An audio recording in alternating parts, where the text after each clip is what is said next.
Good afternoon, everybody. What a Friday this is.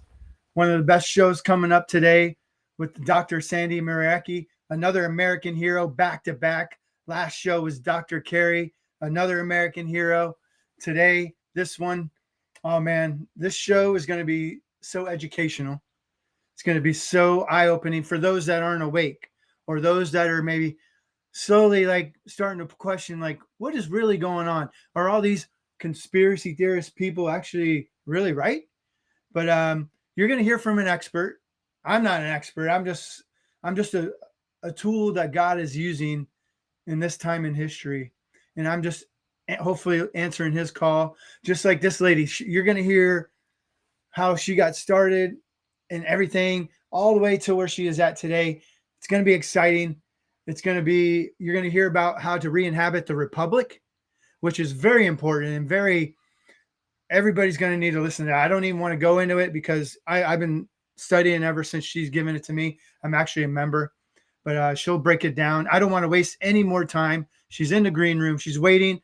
I want to bring on retired Air Force Lieutenant Colonel Dr. Sandy Mariaki. Did I say your last name correct? It's very close. Thank you for having me. Darn it. Well, I don't like to be close. I like to be right on with people's names. I apologize, but it's such an honor, and all honor and glory to God for you to be here, because this is his show. This is his will, his voice, and I don't even want to waste time.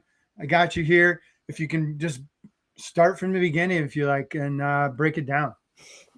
I'm not going to go all the way back to being born, but we'll. Oh, well, you know, well, you're what, only 22 years old anyway. Yeah, okay. If you can't do math, yeah, okay. Hey, they do have Common Core math these days. I don't know. Oh, that's true. Let's not go there, okay? Well, let's see. I'm originally from Chicago. Not a thing to be proud of these days, unfortunately. No. First time I actually ever saw snow was in Great Mistakes, actually. So ever since I was a kid, I wanted to be a NASA astronaut. And that's basically because I saw the moon landings on television when I was like 4 or 5 years old. Well, actually, I'd like for you, I like to chime in if you don't mind on certain things. Oh, yeah, go right ahead. So speaking of the moon landing, oh, yeah, okay, all right. So I'm with you on that one. Okay, can you actually maybe go into that a little bit? Because there's people that think we still landed on the moon, and maybe even if you think the Earth is a certain flatness, maybe. Hey, you're an expert, not me. I just want them to maybe listen to you a little bit. And now a retired Lieutenant Colonel Air Force pilot right here, y'all. So go ahead. Sorry, no, Sandy. That's no worries. And my PhD is in particle physics. So, yeah. So a lot of people accuse me of being indoctrinated by the universities. My professors would argue considerably against that argument, basically because everything that they tried to teach me, I said, but why? But how? I don't believe you. I mean, that kind of thing. So it was like, it had to fit with everything else I had ever learned for it to be accepted by me. You know what I'm saying? I was always questioning, always wondering why. Anyways, so fake moon landings. And the reason why it's fake, I think the best evidence is when Stanley Kubrick did an interview. I believe it was sometime around 2009, I think, 2008, like January of 2009, whenever he died, whenever he was killed, I'm going to say probably, because he looked perfectly healthy in this interview. He confessed. You mean the government actually might kill people for that might want to speak the truth? And I know.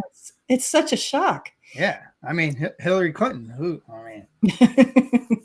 Anyway, sorry. Don't we all have like 40 dead people, friends and stuff and associates? Come on. If it's only 40 that we know of, probably, right? So anyway, so the moon landings. So Stanley Kubrick confessed on camera that he was responsible for filming the fake moon landings inside of a soundstage. And they brought in sand from the desert and, all this kind of stuff. And then it was completely blacked out so that it looked like you were in outer space. They did an excellent job, except for some of the lighting. And there's books on this, guys. You can go and read. Oh, I forgot the name of it now. Wait a minute, you're telling people to read, Sandy? They Yes. don't need to just listen to the fake No, you don't mainstream just media? listen. You have to do your own research. In fact, I'm going to tell you a lot of things today, and I'm going to tell you where to go start your research, but then I want you to go research it yourself, because that's the only way to prove it. Like what I did when I was learning physics was I didn't just say, okay, and that was it. It's got to be yours. You've got to incorporate this knowledge, and it has to be yours. So, lesson learned there. So Stanley Kubrick's interview, the books that are, all about the video outtakes, the film outtakes from this so-called filming, lights falling into the scene, the lights that are coming in from different angles when it's supposed to be just the sun. So the sun can't come in from two different angles, guys. It's got to come in from one angle. So therefore shadows can't, be in two different directions. So it's things like that. So people that say, well, so what's the sun? What are we looking at then? What is that bright thing in the sky if the Earth's not round or? Well, see, I think it is. I am a round Earth theorist. Oh, you're a round Earth theorist. Okay. Yes, so I'm not a flat Earth theorist. In fact, I didn't even know that there were people who believed that stuff until I'm in some of the Patriot chat groups on like Telegram and Signal and stuff, and they're saying, and the Earth's flat. And I went, not since I checked. So, but the moon landing was definitely fake, though. And the reason why I think that is because, of course, they sent up the unmanned probes at the very beginning. And as soon as they got outside the atmosphere, they detected incredible levels of radiation, like off the scale. Like if you were to go up there, it would be like getting an X-ray for 3 days or something like that. So, imagine you're getting like, 1/10 of a second or whatever X-ray, and how much radiation that is. So that's what I think, because my PhD thesis is on something called neutrinos. So that's the smallest particle that we know of in particle physics. And so they fly through you, me, the Earth. They don't even care that we're here. They go right between the spaces between atoms. That's how tiny they are. And but probability says that they're going to hit something every once in a while. And when they do, it's like, CERN or something, where they smash stuff together and then they get this big explosion, and they've got the detector around it and they can see all the pieces and everything flying out. So that's what I did. Sorry.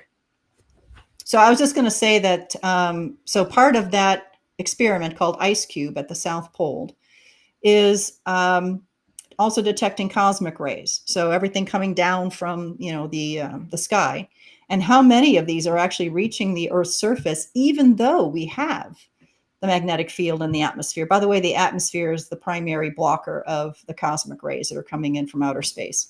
I was just about to go there. So nobody can actually break through that, can they? Well, I've been to all 7 continents. I've been to Antarctica, and I've only been to the coast. I would call it the Florida Keys of Antarctica. That's kind of where I've been on a vacation. I'd love to see what's going on down there. Well, it was like putting a flag in the ground for me. I was like, I wanted to have a pin in all 7 continents with my military service. So the opportunity came up. I went on vacation and I was able to go there. And what's really interesting is in my worldwide travels, either in a military aircraft or vacations or whatever, I never, ever saw anything to violate the round Earth theory. I fly from California to Japan. You have to go over Alaska to go there because that's the shortest route. Because if you look down on the planet, you turn the Earth side, like on the pole, you see that that's the straight line that goes from California, goes over Alaska on a flat map to get you to Japan. And we get to Japan and it's like the middle of the morning. We've flown all night. And I'm like, oh my God, your body is just so screwed up circadian rhythm wise, because you think it's 10 o'clock at night. It's actually 8 o'clock in the morning. The bright sun is out there. And you're like, I don't see anything here telling me that there's a flat Earth. And then you've got the folks that see the Chicago skyline across Lake Michigan from the Michigan side of Lake Michigan. And I know about refraction. I can do a refraction experiment in a lab. I can show you the bending of light through denser air versus less dense air. So when the conditions are just right, you're going to see the Chicago skyline coming over in an arcing kind of manner to Michigan, but not every day.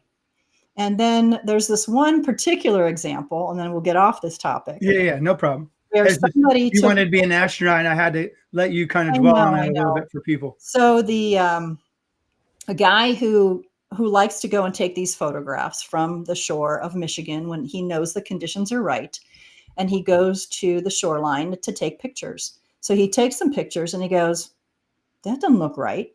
And he looks and he blows it up and he sees that the skyline is inverted in his photographs. That doesn't work in flat Earth. And it's not a doctored image. It's been tested and, verified and all that stuff. And it made the newspapers and everything. And it was a curiosity. And that's because of differential refraction. It's a very rare, set of circumstances that will actually flip the image, because the light from the bottom of the buildings is actually, let me think about this for a second, is being bent less than the light from the top of the buildings, which is being bent more. And that will flip the image just like it would inside of an old-fashioned camera like a Hasselblad. There you go. So that's why I believe in round Earth. And I've never seen anything to disagree with that. I don't think the Bible, we've ever sent humans. Go ahead. What about in the Bible where it says the four corners of the earth? Four corners of the earth? Yeah, they have angels on the four corners of the earth. So it depends. No, let's talk about the Bible for a second. Okay. As far as I comprehend, it's now English, which came from the Roman, which came from the Greek, which came from the Aramaic, which came, I know where you're going already, because I know about how the Bible's kind of been changed since its original. So what does firmament really mean? Is it really, that's the direct translation, or does it mean something else? The four corners of the earth, does that mean actual corners? You know what I'm saying? Yeah, so I do. This is for me playing devil's advocate for every which way we can. Sure. Or Jesus advocate, I should say, not devil's advocate. So anyway, so that's fake space missions, round Earth, incredible amount of radiation outside of our atmosphere. Yeah, I think we covered it. Okay. And so now God has actually used you during your military service. Can you go into that about the bioweapon jab, the China virus, and the masking and all that stuff, and how it was a scamdemic, which I was promoting since day one as well, and promoting hydroxychloroquine and ivermectin. And I was actually banned and attacked. I was running for United States Congress in California. And then I was a Hollywood actor, and I called them all out on their pedophilia, and they came after me hardcore. But anyway, you're here. It's here. I got you here. They don't need to hear about me. Anyway, go ahead. So, while I was in the service, I was very simple-minded when it came to the shots. We don't call them vaccines because they don't actually do what they are telling us that they do. They're bioweapons. Pretty much. Maybe they started off as being a good thing at one point, but we've now, and this is the work of the High Wire, Del Bigtree, Aaron Siri, for anyone who wants to jump on that, thehighwire.com, outstanding program that they do every Thursday. They've actually dug in with FOIA requests of CDC, FDA, et cetera, and said, we're not picky. Just send us any studies you can on the safety and efficacy of any of the vaccines. Waited. No. And they said, well, anything at all, any shots. And no, because first they asked for all, And then there's like, any? And they like sent some stuff back, and it actually proved the opposite. But they're thinking, well, they're not going to read it or whatever. So there's no safety studies for any of these things individually.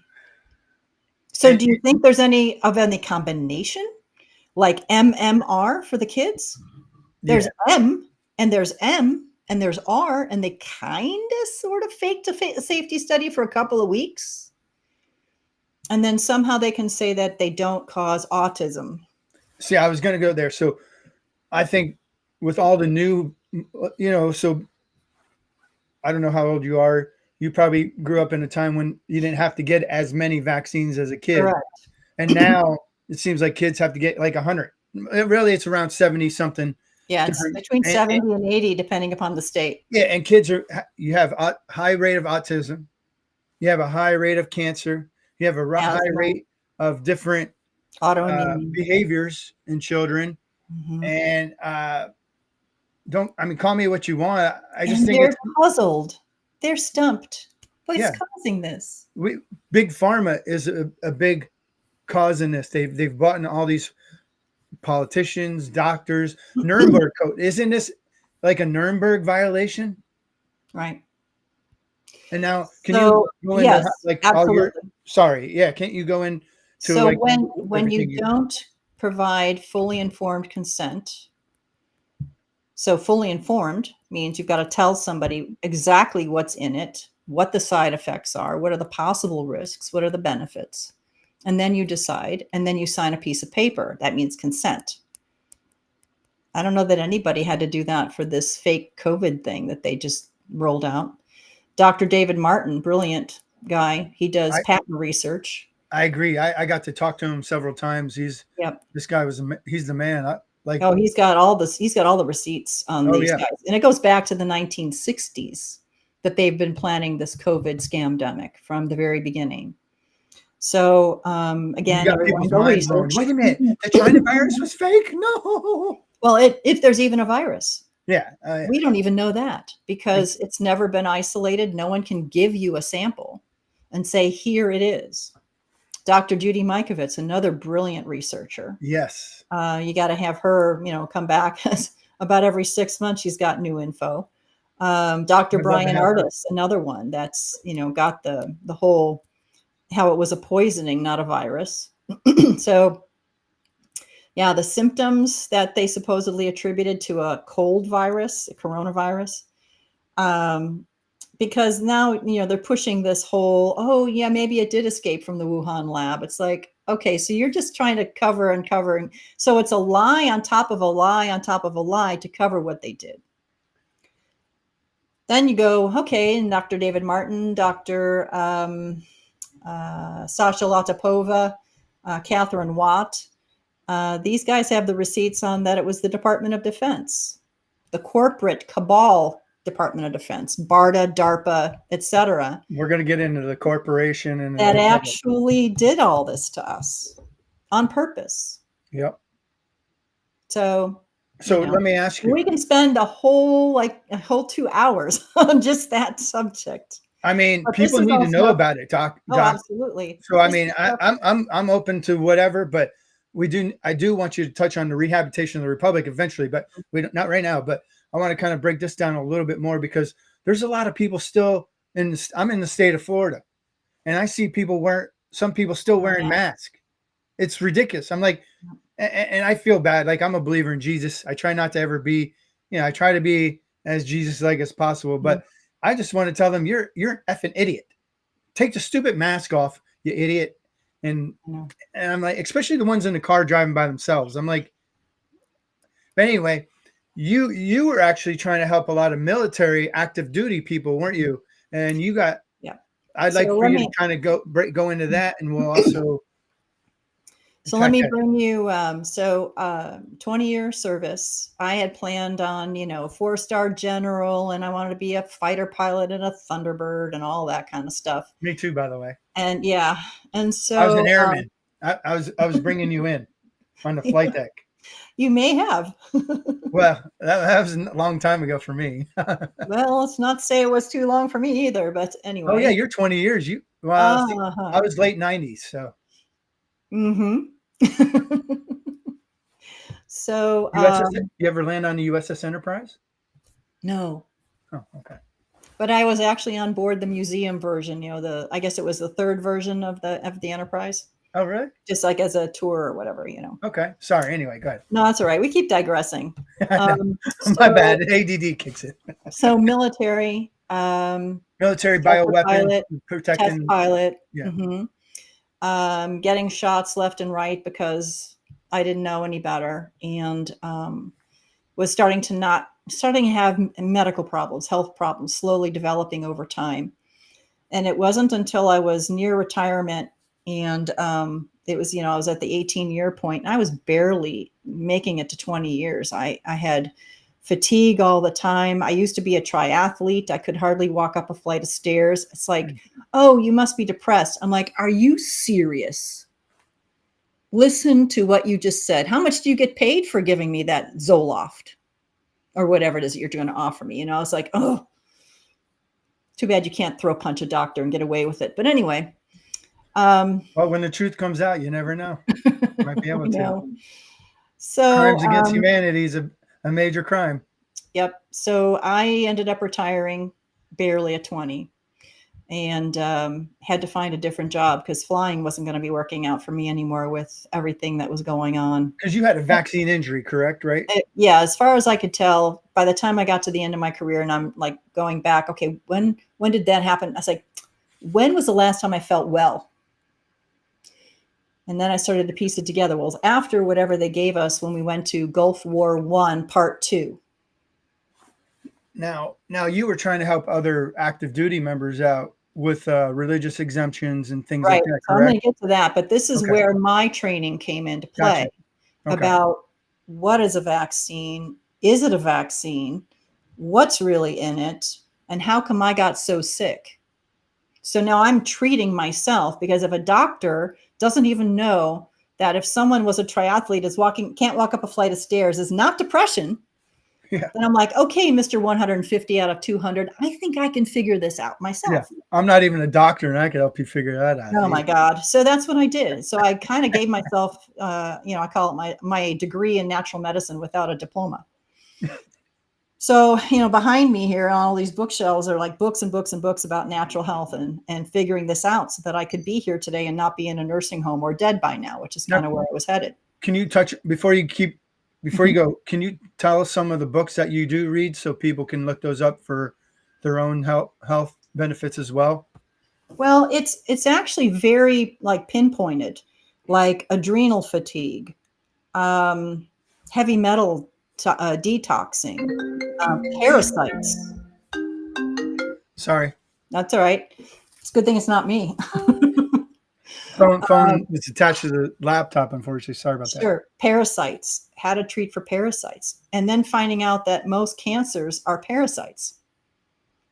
Okay. So you start treating these things. You start reading about it. You start treating it. Dr. Lee Merritt has a fantastic protocol for parasites. I've been following that for a year and a half now, I think, something like that. And I'm feeling so much better. The heavy metal detox, I was doing that with EDTA. That's Dr. Anna Mahalcha. You probably know about her. She's the one treating the jab damaged people, the COVID jab. And, the three things that are helping people the most there are EDTA, methylene blue, and vitamin C, high dose. Those are the things that she's found where she can take their blood, look at a microscope. She sees all the bad stuff in there, and then she gives them this treatment.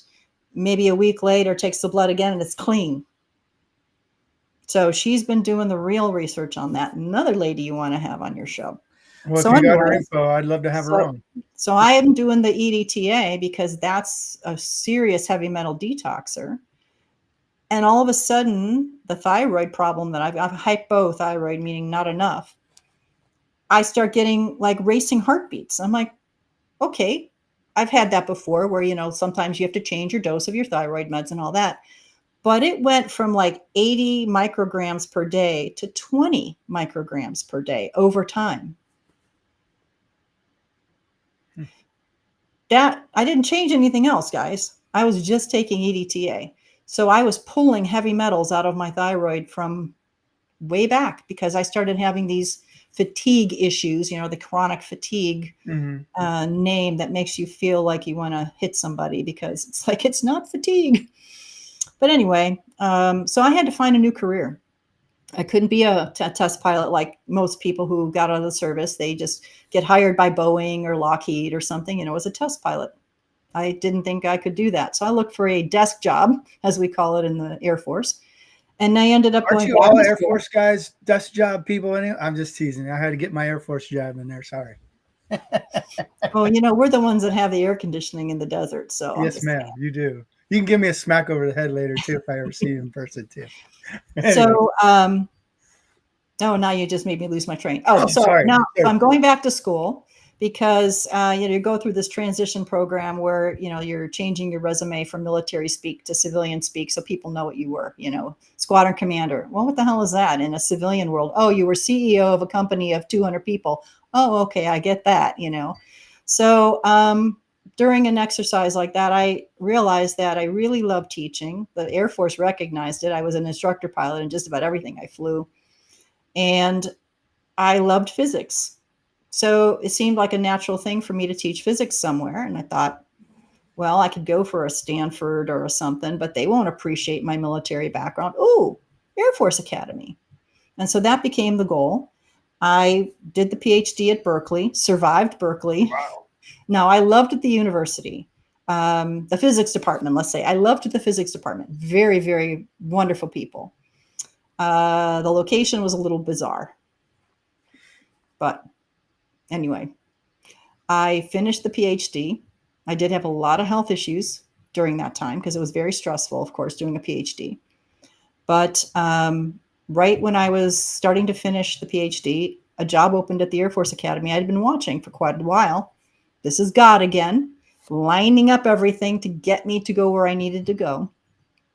So I got hired and I was teaching happily there, assistant professor for, 6 years, something like that, before the COVID scamdemic arrived.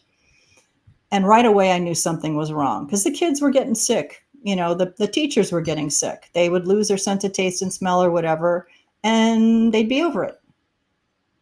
Well, they didn't die. But then somehow, for some reason, on March 13th of 2020, we sent our kids home for the flu. And shut our country down. We shut our country down. So real quick on that. So what's crazy is, Dr. Sandy, is you had a 99.8 chance of surviving if you caught the China virus. But if you supposedly take the bioweapon jab, they said you go down to 91% chance, which I think the numbers are flawed anyway. I'm just saying, but I'm just saying, even with that logic, you're using those numbers. Why would you take something that you don't even know what's in it? And you have a less chance at surviving it if you just let a natural immunity to take over in your body, that God created this perfect temple for us to flush everything out. Why would you take anything anyway if you have a 99.8 chance at surviving it anyway? Because 98% of all the media in the world is corrupt and controlled by like 7 or 9 families or corporations or something, all working together to generate as much fear as possible to trick people into doing something. You're going to die. You're going to die. Look at these statistics. Oh my God, we've got 10,000 people that are sick in this country. The hospitals are overwhelmed, yet they're doing dance videos down the hallways because they're so overwhelmed. And they're going out to dinner. Like everything the elite told us to do, they did the opposite. Yes. And yet here, people are still freaking out. I'm like, how you, and then the homeless people. I was in California when it first hit, Dr. Sandy. Yeah, they should have been dropping like flies. Yeah, but they were still everywhere. I'm like, I don't think a single homeless person really got sick, honestly. Huh? I don't think any homeless people got sick. I don't think so either. They're immune. It's amazing. Yeah. So yeah, when you have like 9 corporations controlling all of the media of the world, you can do whatever you want. They we're talking about now the bad guys, and we're talking about global bad guys, have been planning this for centuries, guys. And so they can do whatever they want in a boiling the frog scenario where they'll take away one tiny little freedom, or they'll make you pay a $10 fee for a fishing license, or they'll do whatever. And it's slowly over time, without us realizing it, our great grandparents, if they were alive today, looking and going, what are you doing? What happened to, all this freedom that can't be leaned, right? Unalienable rights. That's what we have. God-given unalienable rights. Yes, ma'am. But if you're not taught your unalienable rights in school, because it's all been hijacked, let's just say, by a so-called education system, then you can dumb down everyone over time. You can make math optional. You can say, oh, history, it's all stuffy. Who cares, So that's pretty much what they did to us over time. So now we're dumb, right? The entire world is stupid because we've never been taught anything, because they tricked us all into thinking we had to go to public schools, which in a concept is not a bad thing, except religion is a mandatory part of that public school if you look at the Founding Fathers' documents. Wow, you mean the Constitution doesn't say separation of church and state? It doesn't. Thomas Jefferson wrote that in a letter to a bishop, I believe, and he was describing denominations, not separation of church and state, but no religious test of, well, I'm Baptist versus evangelical versus Catholic versus, that's what he was kind of getting at. And it's been totally, and who did that? Oh, the bar attorneys. Which, guess who is selected in power? Well, we've all been tricked into thinking that the bar attorneys are somehow these experts on our laws and politics and things like that. And so they're, quote, the best candidates for these government positions, when in fact, our founding fathers intended you and me and normal individuals, just everyday people, teachers and housewives and whatever, to take on these positions reluctantly. No, I don't want to go. Oh, but it's your turn. Oh, I don't want to. But you can just like jury duty, right? And then you can come home. Oh, yeah. All right. That's how it was supposed to be. Kind of like jury duty, right? Not this not this oh, I'm going to be there for 60 years. Yeah. So there's a couple of things in the Constitution that need to be fixed, but generally speaking, it's 99% where it needs to be. Our founding fathers, we're going to get there. We're going to get there. But so back to the story. So now March 13th of 2020, I am fully awake. I mean, I had been, okay, I know the government's corrupt. Yeah, as long as they at least give us enough money to have our programs and our bridges and roads, I guess what can I do as one person? It's kind of the way I looked at it. So now I'm like, okay, I'm in. I start researching. I start finding out about alternative podcasts. And then comes Judy Mikovits and her Plandemic 1 movie, the 15-minute documentary thing. And I know her research because she worked specifically on issues that affected me directly, with the possible reasons why we had Gulf War syndrome, which is what I was eventually diagnosed with, or the chronic fatigue, or the myalgic encephalomyelitis, which is ME instead of CFS, which is chronic fatigue. So I knew of her research. I was deeply into it while I was at Berkeley. She gave a talk. I was there and I listened to her. Never got to meet her though, but she's talking truth bombs every sentence. And I'm like, if it would have been anyone else except her, I would have said, like everyone else, conspiracy theory. But she said it. I'm like, all right, I'm researching this. So I wrote all these things. I watched it again. I wrote them all down. And I said, let me go research this. And she was right. And then I started getting into the Dr. David Martin and the folks like that. And more and more truth coming out on that. So I start writing research papers for my leadership at the Air Force Academy. And I'm saying, I don't know what you guys are, who's talking to you, but here's the truth. And I start tabbing it. It's like, here's the citations. Here's 26 citations proving what I'm telling you in this research paper. And so no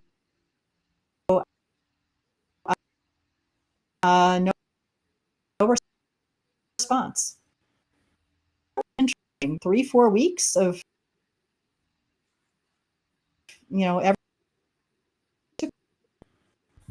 Can you hear me? You're kind of, it's weird. Like your voice is turning very robotic, and it froze for a second on your end.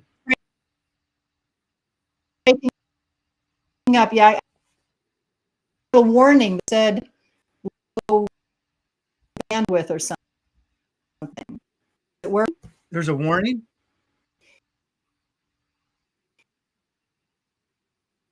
Are they? That's weird. Are they cutting off? Oh, well, this show's definitely been attacked. Like they took mine and Carrie's show down already. Heaven forbid. Yeah, but we don't. So hopefully, do censorship here. Your chat people can say who is it that's got the low bandwidth, because I keep getting that warning, low bandwidth. So I don't know if it's yours or my end, but whenever I see that warning, I just stop talking until we can get a connection back up again. Are we good to go? Are we strong again? Sounds good. Yeah. Yep. Okay. Yes, ma'am. Sorry about that. No worries. I mean, anyways, I normally say something rather coarse when that happens. Hey, you can say anything you want. The 3-letter agencies that are interfering with us right now. But anyway. Yes, ma'am. I've been, my campaign volunteer, she would help me with my campaign. We were intercepted a lot. So I understand. Anyway, go ahead. Sorry. No worries. Okay. So I'm awake now. Like I said, I'm researching this backwards and forwards. I'm doing the research papers, etc. Then comes this thing called warp speed vaccine development. And I go, so the reason we don't have a coronavirus vaccine in 2020 already is that ever since, the 80s or so 30, 40 years, we have failed to create one because the animals died. The babies died. Whoever you're injecting this thing with creates the opposite reaction. Instead of making you less affected by this virus, which I don't even think there are viruses now that I've seen that research, it makes you more susceptible. So why would you think that speeding it up insanely was going to make it any more effective or any less dangerous? So I started doing those kinds of papers, again, ignored. Now we fast forward to the mandates and the rumblings, right? Oh, we're going to mandate. And the students, the cadets are coming to me and they're saying, ma'am, I don't want to get this shot. I know something's wrong. I can feel it in my bones. I said, well, your bones are very much in tune with the truth. And they said, what can I do? And I said, well, what are they telling you? They said, get the shot or get out. Well, they're kind of skipping due process under the law because there's a whole set of regulations about medical exemptions and religious exemptions for those that qualify. Would you tell me about it? Well, of course I will. I'm already working off base with the mama bears trying to save their kids from masks and the rest of the stuff in school. And I started doing my research on that. And I actually had a very intelligent attorney who was a former Army JAG. So he's totally up on the law. And we start having meetings in the community and et cetera. Yeah, mama bears rock, man. Oh, yeah. Well, there's a mama bear watching this show right now who she ran for superintendent, actually, and she did a heck of a job. She's a great patriot, and she's enjoying watching, really wanting to learn about this Republic situation that we're going to get to. But we'll get there eventually. Yes, yep. ma'am. Yes, ma'am. So, so I tell them about these options, and it's DoD regulation this and Air Force regulation that, and I said, well, medical exemption. If you're allergic to any of the ingredients in the shots, you can apply for that. Well, no, I don't have any allergies. Okay, well, then the other option is religious exemption. And the way that that would work is that we know for a fact, based upon the actual websites of the companies that are making these things, that they all use aborted babies in the testing or development of the shots. Therefore, you are against abortion. Therefore, you are against the shots for religious purposes. And that's why they attack abortion. That's why they want abortion so bad. Well, they want to make it routine. Like, Yeah. oh, abortion is just, it's so easy. So they say, well, that totally applies to me. I said, well, then you can apply for the exemption. It says, will you help me? Well, of course I will. It's a really easy, it's a single 1-page letter. And here's the general format. Here's like a template, and you can fill it out and you can use that to get started. Awesome. Never pressured them, never nothing. They came to me. So that word that I'm helping these students starts to get out to other students. It spread like wildfire because there was nobody doing this. There was no one in the supervisory chain of command helping anyone. Get the shots or get out was all they were saying. So they were being denied due process under the law, Title VII. You can go into the U.S. Code. There's like all kinds of things that they were violating. Now, Nuremberg. Yeah, Nuremberg Code. But, Yep. So that means we don't have to follow those orders. Isn't that correct? As military, we swear an oath on God's Bible and the United States Constitution that we will follow lawful orders, not unlawful. That's right. Correct? And that's what I kept telling my supervisors. I said, you guys are giving unlawful orders by my oath to the Constitution. I cannot follow, and I have to report you. How did that go? Oh, real well, I'm telling you. So I'm helping the kids as fast as and then now active duty are finding out, reserves, guard, etc. It was every academy, Air Force, Navy, West Point, Merchant Marine, Coast Guard Academy, students contacting me, active duty in every service around the world. I had Germany, Italy, England. I mean, these are like military bases, that are U.S. military bases, in Japan and Korea. And then I would get an email, hey, Joe Schmo told me that you're helping people with religious exemptions. And I went, I have no idea who Joe Schmo is. I have how many degrees of Kevin Bacon to get back to me? I have no idea. So thousands, I can only imagine thousands of people, because I said, you have my blanket permission to send this email with all these attachments to whomever you wish. And so people might have just taken it on their own and jumped on it and never contacted me. So that was how it went for several months. Well, in the end, they told me that I wasn't allowed to help the students with their rights under the law.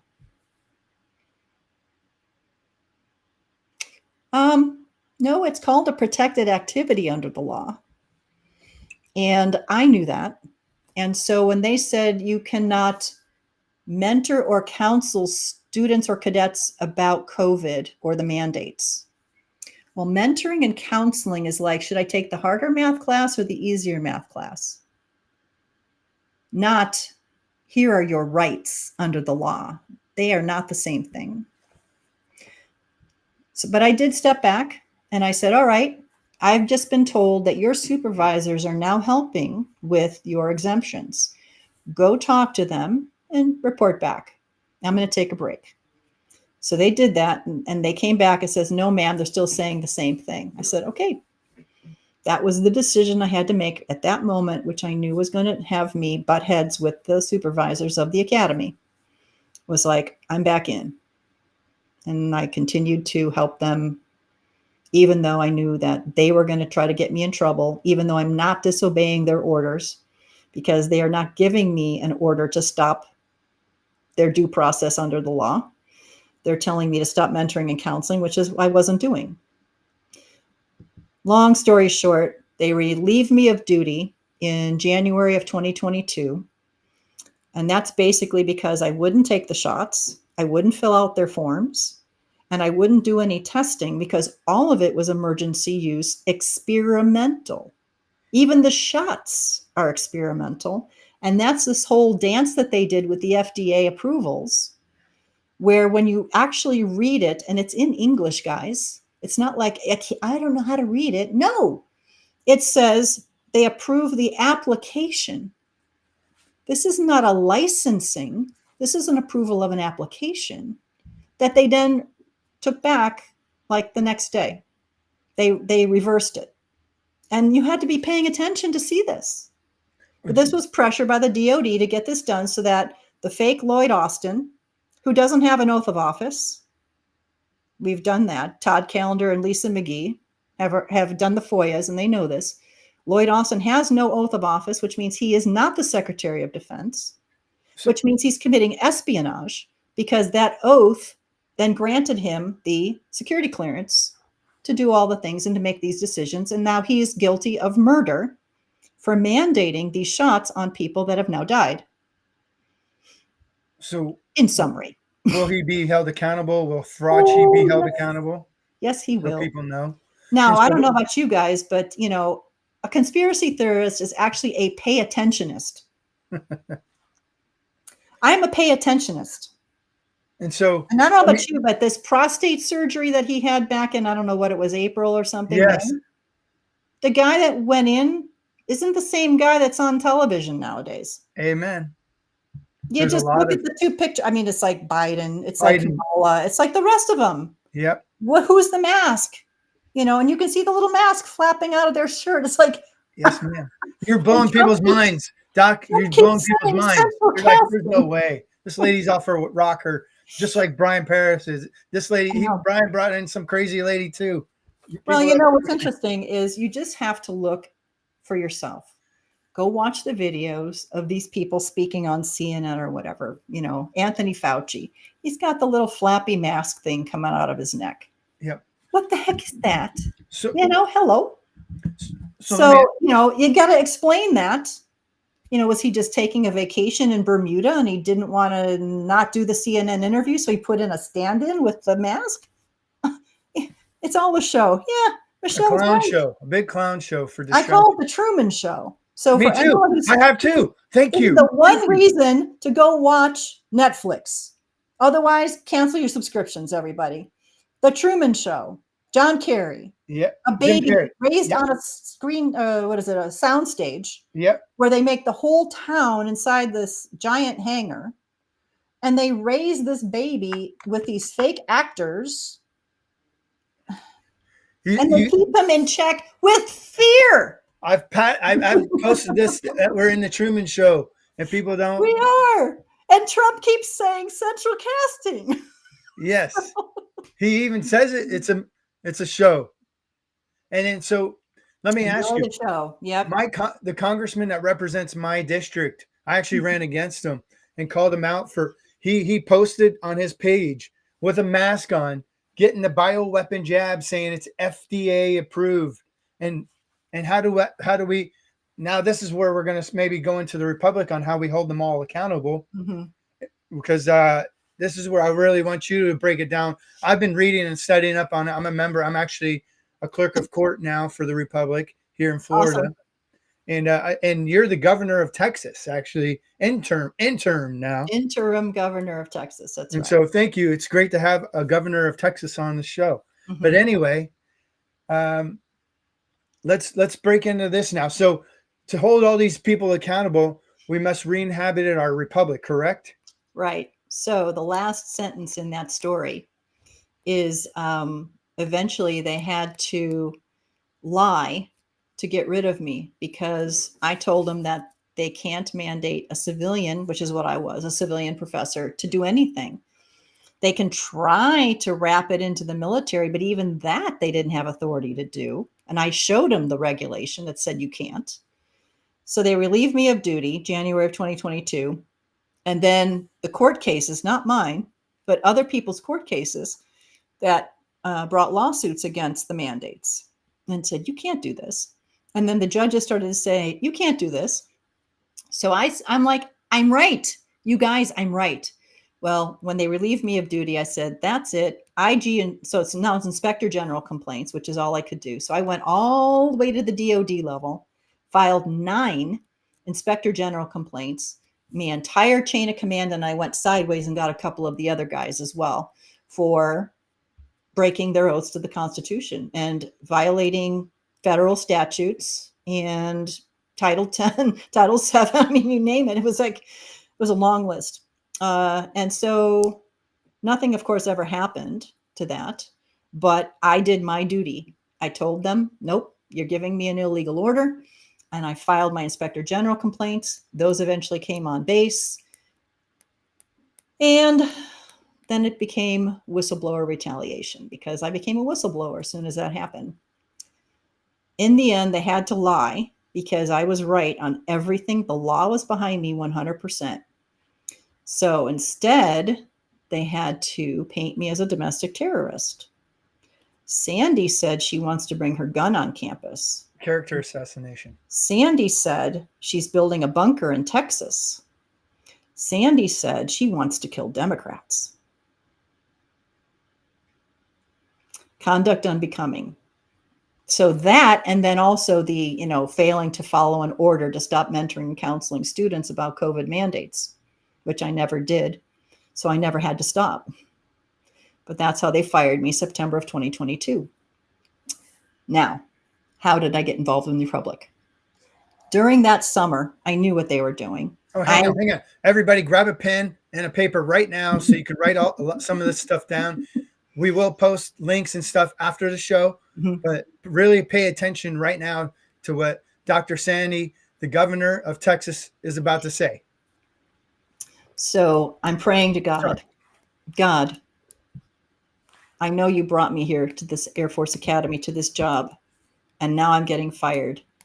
I don't know. Yes, I see why you brought me here for COVID, but is that it? Do you want me to do anything else? What do you want me to do? What's next for me?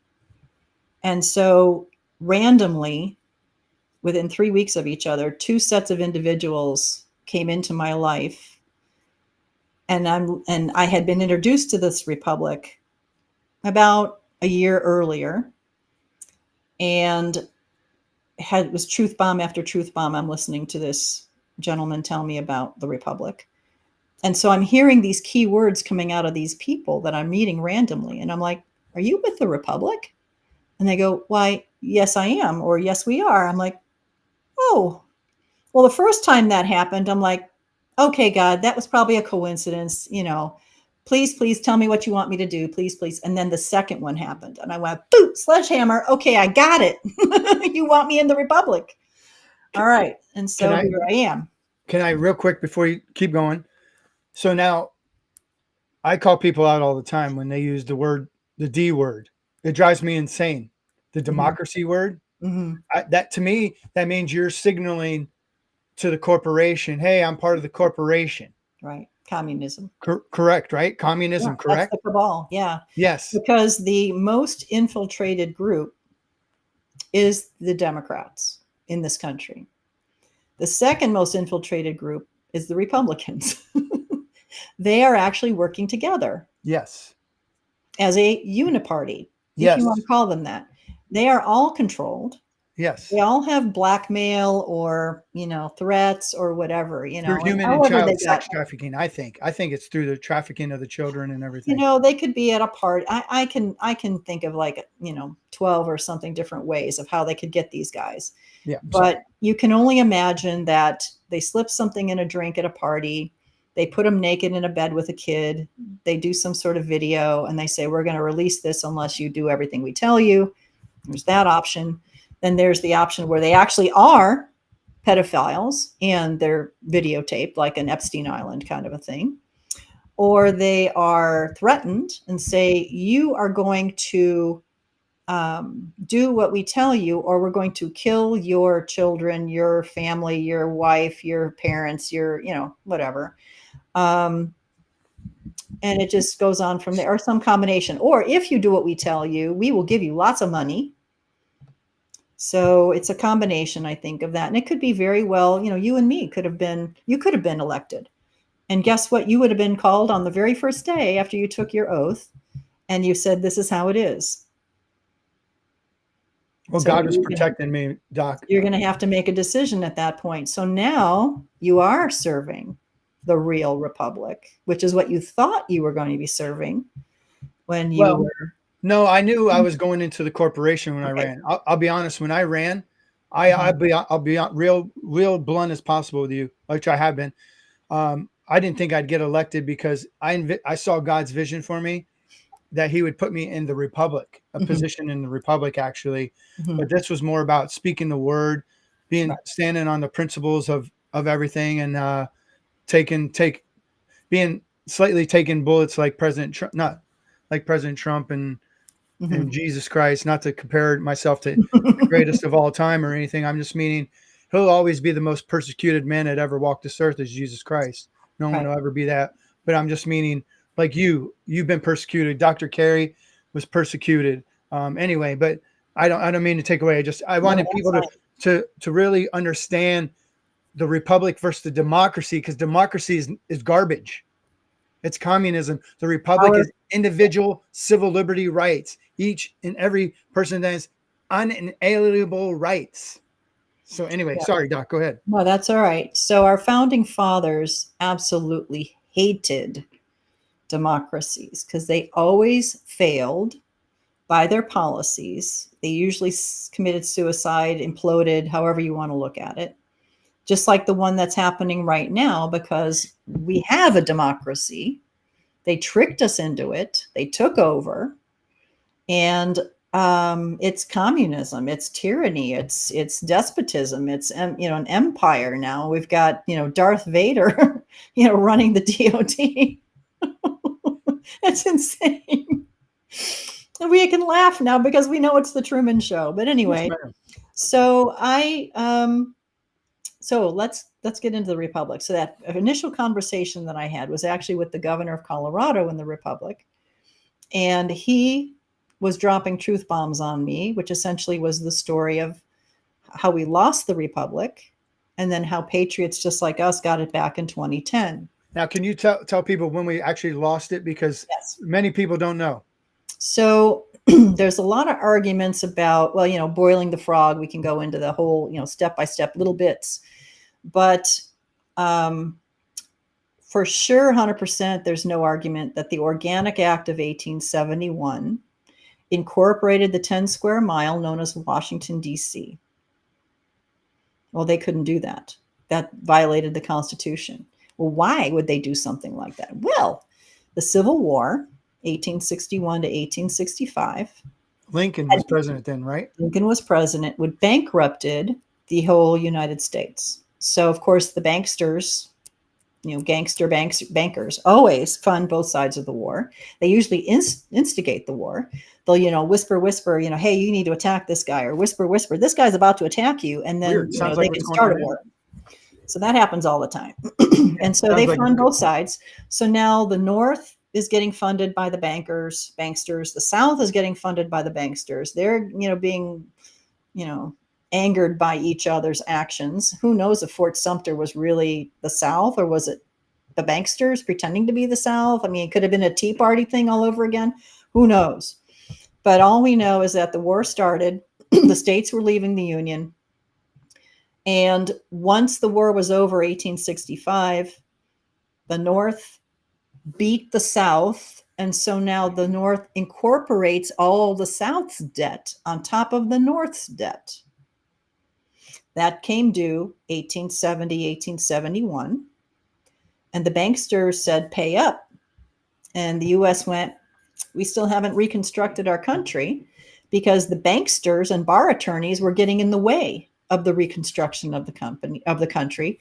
Lincoln was killed only a month after the end of the Civil War, when he was going to put the republic back in place, because he had to kind of do some weird dancing shenanigans in order to keep the Union, but lost the republic. And so there's an argument that we lost it during the Civil War, or at least partly lost it, and then absolutely lost it when Congress committed treason. Now, not the real Congress, because it was already corporate-like by then, and probably never even passed this bill, faked the paperwork, passed it, and so now Washington, D.C. is a corporation. How do we know this?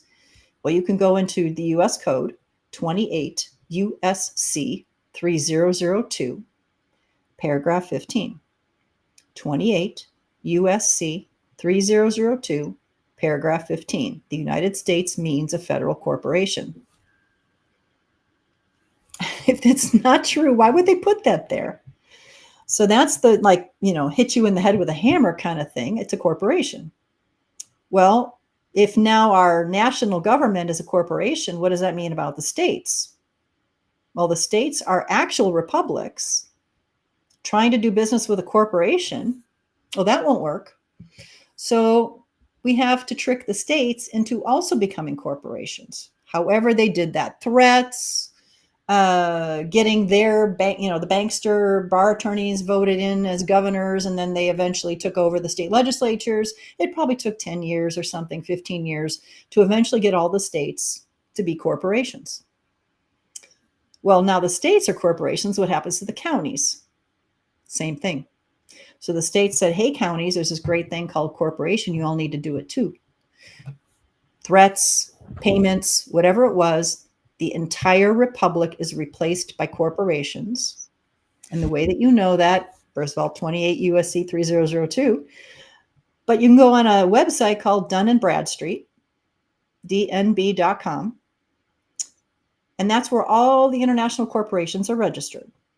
So you can type in state of California, state of Florida, state of Illinois, county of Smith, county of Henderson, county of Anderson, county of Tarrant, county of Houston, county of Cook, county of whatever. And there they all are. And some people will go, oh, well, that doesn't necessarily mean they're actual corporations. I'm like, do you hear yourself? Dun & Bradstreet is the registration for all corporations in the world.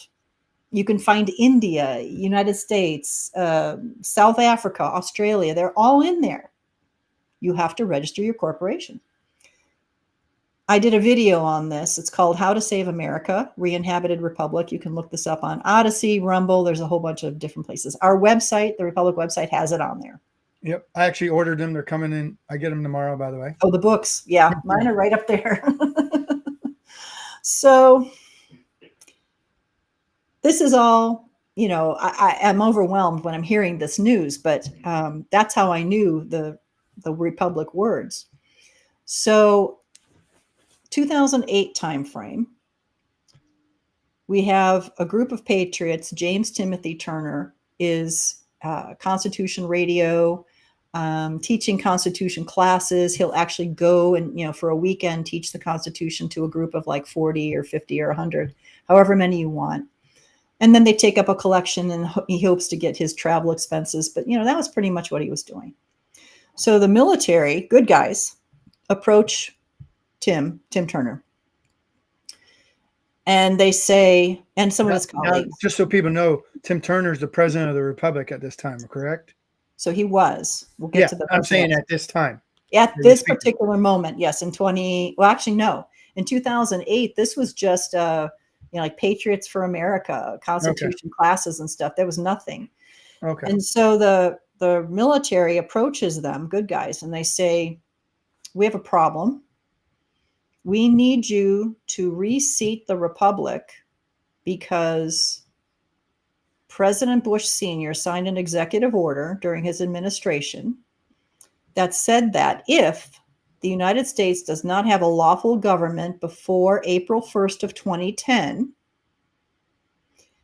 then the United Nations would come into the United States under suzerainty and take over. Now that's happened, like sort of, kind of, where Somalia, they kind of went to civil war. They really didn't have a legitimate government or leader or whatever.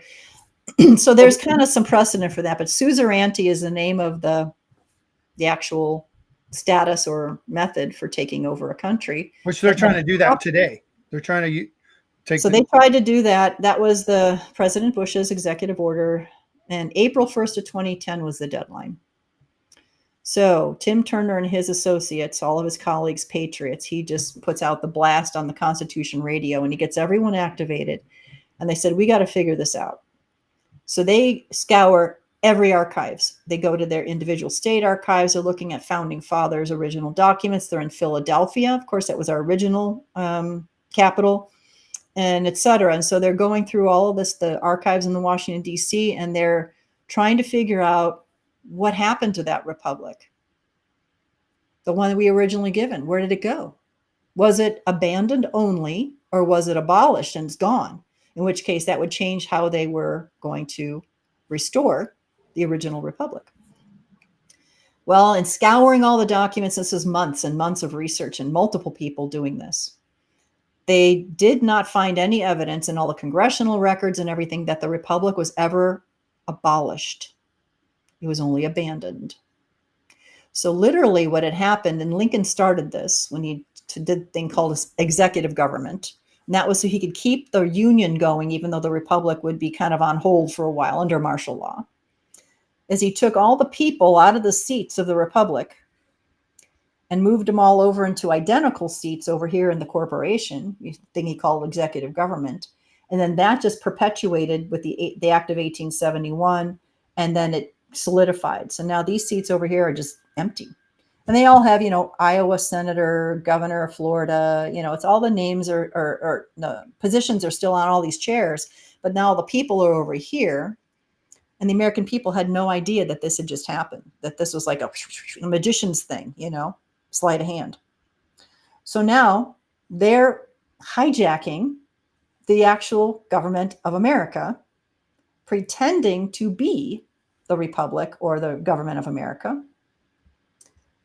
And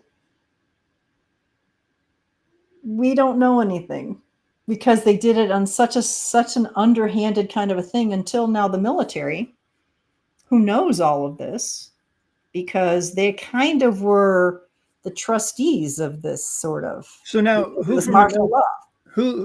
in the military knew this and found out and even approached Turner? So I don't think the names were ever exchanged, but the general consensus was that these were retired generals from the military. That is this group of retired generals that were trying to save the country. So these representatives or, whatever are coming in and talking to the patriots. So they realized, okay, we need to figure out, how do you reseat an abandoned republic? Well, the founding fathers didn't think we would actually lose it. So they never gave us a checklist on how to get it back. So these patriots said, well, there's this thing called the Northwest Ordinance. And it's one of our crowning achievement documents in the history of America. And it happened between the Articles of Confederation and the Constitution. So right in the middle there was this Northwest Ordinance. And what it does is it lays out the checklist for the land northwest of the colonies, which would be Ohio, Indiana, Michigan, Illinois, that region. How do you first set up a territory? And then how does that territory get statehood? Well, that's kind of where we were, because the states had been abandoned. Their republics were abandoned. And so we need to reseat them. Well, maybe the best thing is to go back to territory status and then get up to state status. So they followed the Northwest Ordinance as best as they could. Of course, some of the things don't apply in today's world. And if you can't do it, then of course it doesn't apply. There's a rule about that in law. So they started at the county level. We, the people, assemble. County assemblies, jural assemblies, committees of safety. They had all different kinds of names. And that comes from before the Revolutionary War, and actually during the Revolutionary War, when these committees of safety, Paul Revere had a pass from the Committee of Safety to go, the British are coming, the British is coming. Maybe as he's coming through a checkpoint with the British, he slows down and do, I have a pass. The British are coming, the British are coming. I'm just imagining this, right? So, and he was not the only one. Of course, they went out in all directions to let everybody that the British were coming. And for people that don't realize it, the British is part of the evil cabal, global Yes. elite. They Yes. The that's part royalty. of our. Sorry, go ahead. That's right. So county assemblies. And so as soon as you get enough of the counties assembling, doing their paperwork, making their announcements, putting the counties back on the land.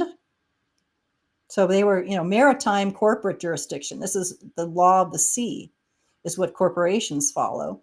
So now if you get the counties back on the land, and now the counties appoint state assembly representatives, and now the state assemblies are back together again. Well, you go back to the Constitution from 1860, which is kind of where these guys were going, because that's when you had healthy tissue and you're cutting out the cancer. It's like back to the Civil War. Well, you have to not elect, appoint your senators. Yeah. Not the way we do it today. That was a fraudulent amendment that came later that took the power away from the assemblies. So it's we the people. We control 90 to 95% of the country, of the government is us at the county level. And we've been tricked out of it. And so that's what they did. They started to reassemble the county assemblies, got them up to speed, state assemblies, senators, House representatives, governors. And by the Northwest Ordinance, the president would appoint the governors, the secretary of state, the House representatives, etc., until the territory and the state would hold its own elections once they had enough people signed in. Same thing happened with the territory and with the statehood. And so how many states need to have, so how many do each state need to have? And then how many states do we need in order to re-inhabit the republic and actually take down this corporation cabal? So back then in March of 2010, right before, a couple weeks before the deadline of April 1st, they had at least half the states reseated on the land. They had made the deadline of having a republic back on the country, because I don't see any UN soldiers walking around. So they were successful. They saved the country. They had so much momentum from that by November of that same year, they had the super quorum of states. They were meeting in their Continental Congress. Their House of Representatives and their senators are coming in now. Governors, everyone was, and they realized that they were going to have the super quorum. And so they were hitchhiking. They were finding rides. They were whatever they needed to do, walking, on horseback, whatever, to get to Utah to this meeting in Ephraim. I think is how you say it, Utah.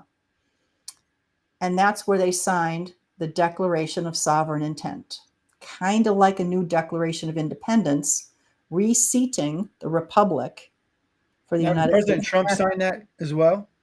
No. No, So he okay. didn't know anything about this back in 2010. Oh, 2010. Yeah, my fault. That's all right. It's a timeline, and eventually it all ties together later. Yes. So they continued. It's like they eventually got all 50 states, almost 100% reseated, to the point where they are now able to hold grand juries. Who do you think they would have started trying in those grand juries? In 2010, from Bush to 2012 timeframe. So anyways, Obama. The first president in that Continental Congress, the first president that was appointed, elected, depends on your point of view, was James Timothy Turner. Made sense. He was the leader of the group. By 2012, 2013, Obama and Biden realized the threat that the republic was, for their cabal.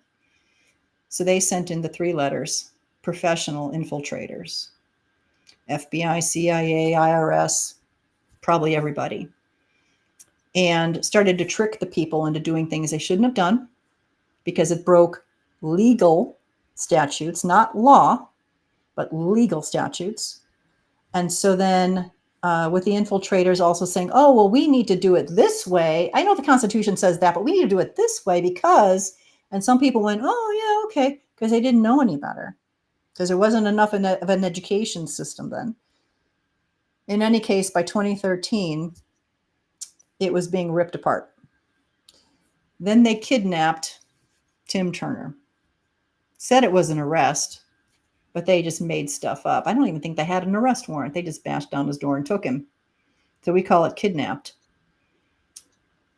Chained him up like Bigfoot, dragged him into the courthouse so he couldn't refuse. Like, we always tell everybody, stay out of the courthouses because there's no justice there whatsoever. They don't even follow their own rules. How do you stay out of them though if you're It's all affidavits, and that's a whole other podcast. And I'm not an expert in that. I would recommend a couple other folks to do if you want to do that. I would. It's essentially paperwork, and you don't ever show up. So, so now we're up to Tim getting arrested, stands trial, proves his innocence. He does his own defense, proves his innocence of all the charges. And at the very end, the judge says, "You're guilty." And he goes, "Of what?" "Of the potential to commit a future crime." The potential to commit a future. I don't know about you, but I would have been speechless too. So then they scrub the transcripts, take out all of his evidence, and make him guilty of all those crimes anyway. 20 years, something like that. Threw him in jail. Not just, now this is paper crime. Now this is like bond, they say bond fraud, IRS fraud, and whatever it is. Sounds like President Trump, similar to the cases with President Trump. Yeah, this is like white collar stuff, right? Yeah. And so he should have gone to the SPA federal prison. He shouldn't have gone to the domestic terrorist, international terrorist places. They were hoping he was going to get killed while he was in prison. Well, by the grace of God, instead of getting killed by these people, he converted them to Christianity. Praise the Lord. Hallelujah. That's awesome. God is amazing, isn't he? God used him in very interesting ways. So I'll fast forward the story for him. His health was deteriorating pretty badly by early last year. So now we're looking at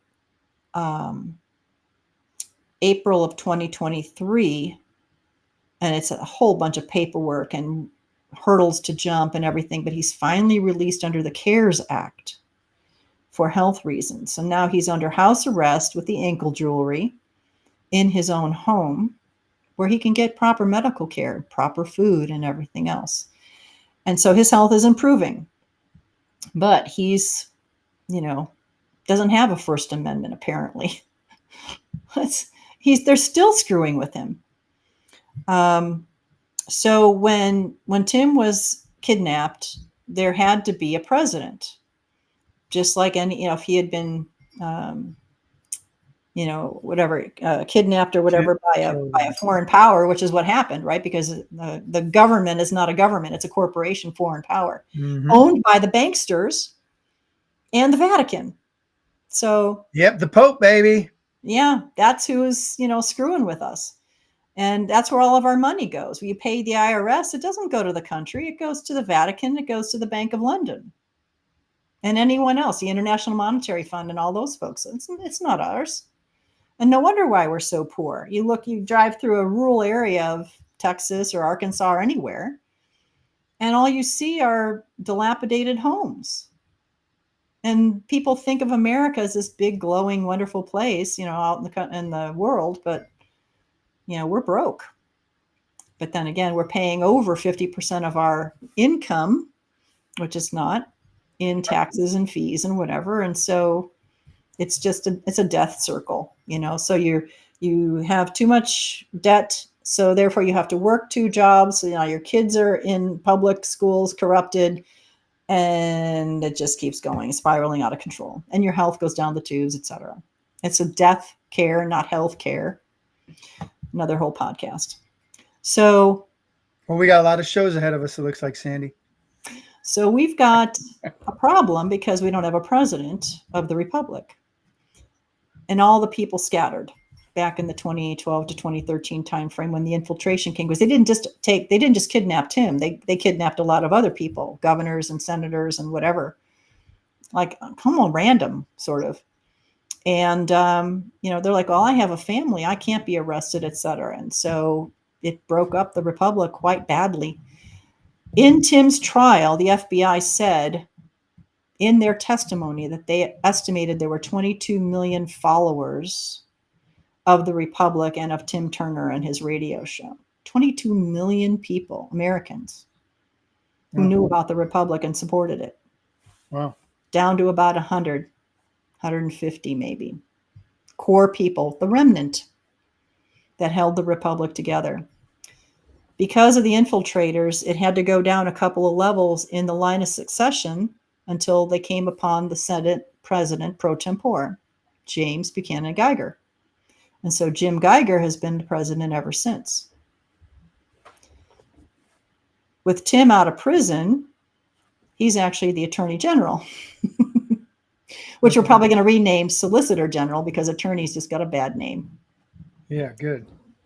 And up until about May of this year, I started getting involved in the October of 21. Is that right? Yeah, October of 21 timeframe. And I couldn't take it. You moved to Colorado to Texas then? So it was after I got fired in September of 2022 when I had no reason to stay in Colorado. It was about March of the following year when I finally just said, the altitude's kicking my butt. I need to go to lower altitude. Oh, I've got property in Texas. What a great idea. And so that's what I ended up doing. Nice. So, so Jim Geiger has been the president ever since. Shadow banning galore, because they can't have the Republic stand back up again because that'll get in their cabal ways, their corporation. But suddenly, after the Trump trial and verdict, May-ish timeframe of this year, I'm an outreach coordinator. I'm using my teaching skills to break this down and to tell the people the word couldn't get out. We would lose YouTube channels. We would, we were being blocked. The links could not be posted. And then suddenly something changed in the May timeframe. The message started to get out. And that led to these 2 podcasts, and that led to 4 more podcasts. And then we were getting bigger audiences. And then finally, thousands of people start coming into the Republic when before we would have a onesie twosie kind of a signups. So we've got a new website, an original website. We've got the seats that were mostly vacant. So like I said, we had 50 states seated in the 2012-2013 timeframe. And we had like maybe 9 or 10 states that had somebody representing, and it didn't have to be the governor. Might just have been a senator or just a House person, and that was it. And then all the rest of the states were completely vacant. Well, we are now reseating it to the point now where we have 49 of the 50 states with governors. Yes. Where is West Virginia? We're missing West Virginia. West That's the only Virginia. One? Wow. Where are you? We still can't find anybody there to take on the governor, and it can be temporary. And then you find your other positions, and maybe you find some really great person who comes along, and you go, ooh, you need to be governor. I'll step down and be House of Representatives. Okay. And we do this all the time. Yeah. We just need somebody to step up and just take it on temporarily. And we get that state up to speed. So which states have, can you give, like, you don't have to name them all, but which ones are the top ones that have the most seated and the ones with the least? That way, if people know people in those states, they can maybe reach out. And well, I'll tell you, every state needs county assemblies. Remember how I told you that they started at the bottom with the county assemblies and worked their way up? Well, since the whole structure was still there, it had already been settled again in the Republic, then we're reseating all the levels all simultaneously. Yeah, but from the bottom up though, right?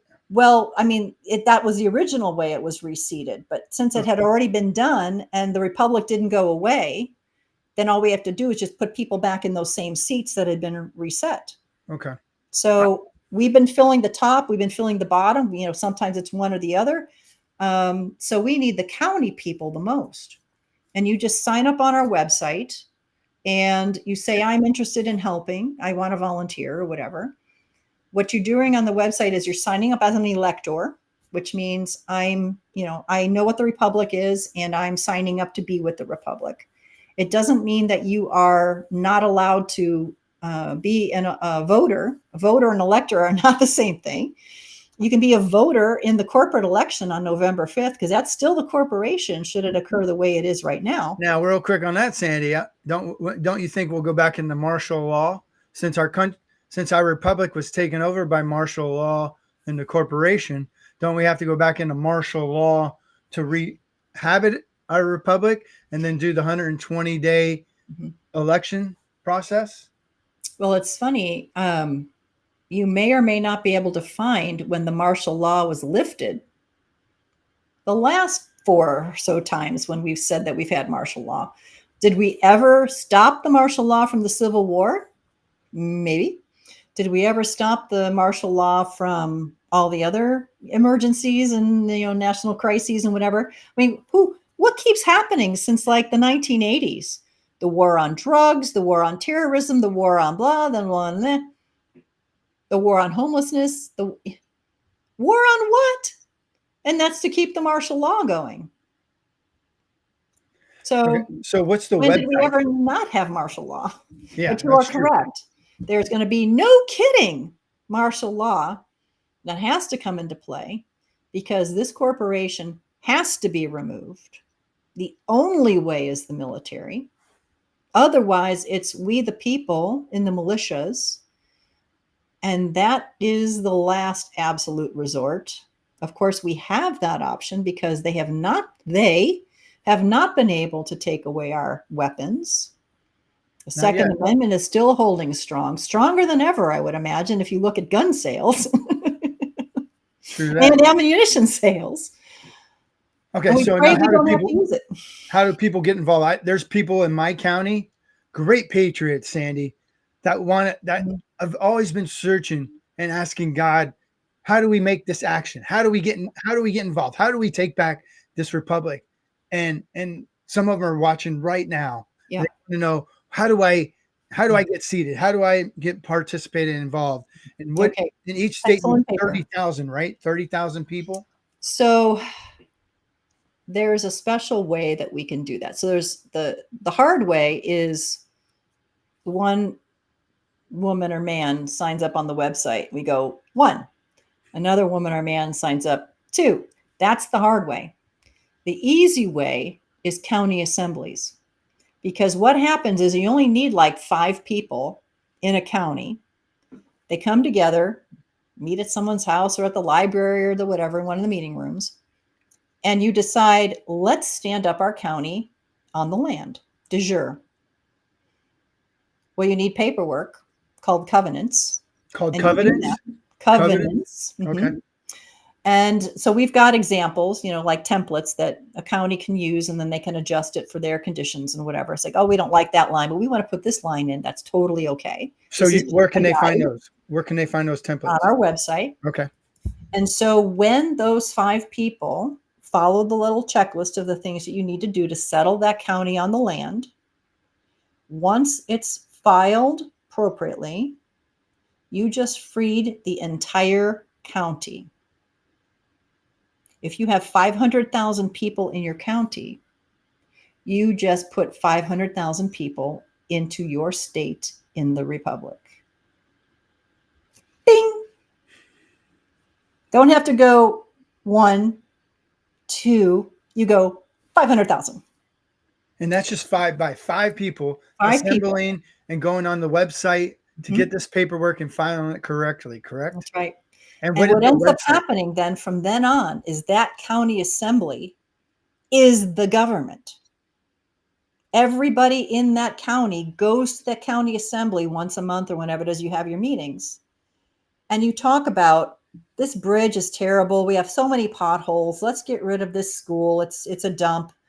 And you figure it out. And you find the funding and the whatever. That is the government, the way it was intended. How do you get the funding, though, if the corporation's still meeting and having, like, these county commissioners? Well, now you're talking about the future. Okay. So we know for a fact the good guy military is watching our progress. I don't want to tell you any details. You can. I know, but I can't. Oh, come. So they're watching us, and they're very pleased with our progress. I mean, Oh, this good. has literally been since May, guys. We went from like 100, 150 people, 7,400 the last time I checked, I think.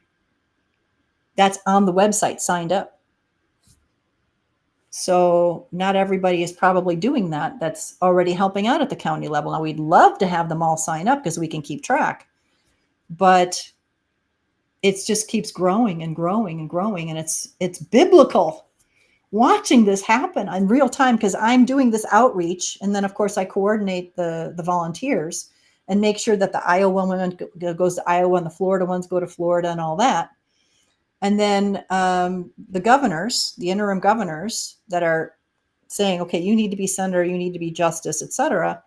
They tell me, and I put them in a spreadsheet, and that's like, this thing just keeps growing and growing and growing. And then we have to put them through a vetting committee.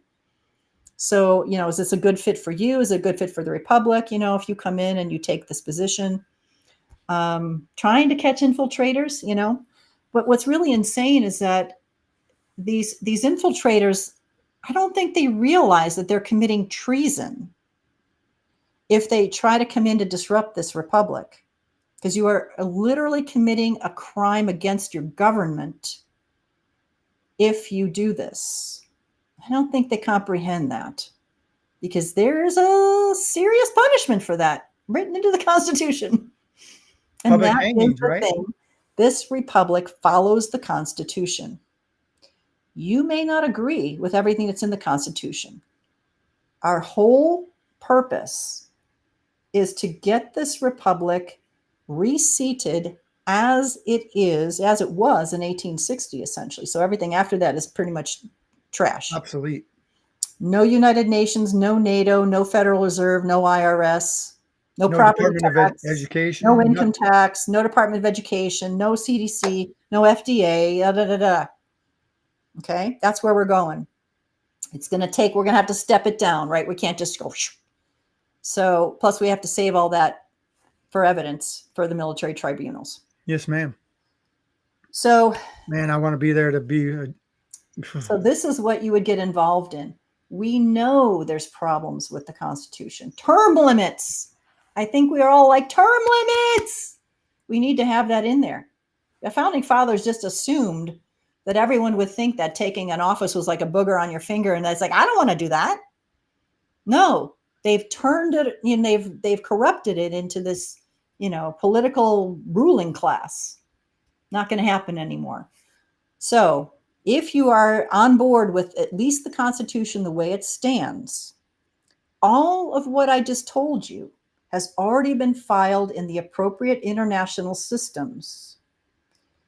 The United Nations, the International Court at The Hague, the Universal Postal Union, the Joint Chiefs of Staff, although it's corporation, and a bunch of other places had to receive notice of the Republic's Declaration of Sovereign Intent from November of 2010 in Utah, and then the follow-on document from 2012, which was the Proclamation of Claim and Interest.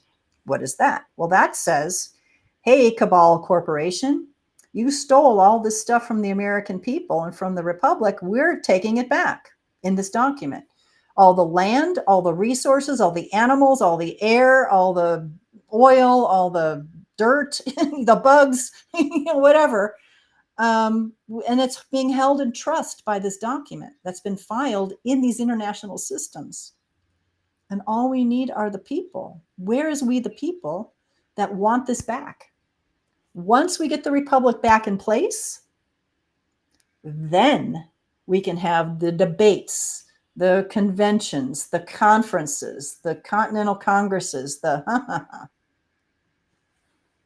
So that means, though, the military, the good guys, will see. They will do that. They'll be coming to us once they see that we have enough people, correct, in each state and all the seats in the county.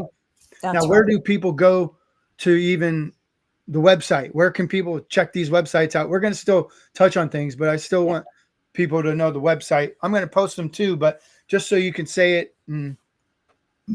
So we have a shortcut to the very long website. That's our website, and it's republicforusa.org.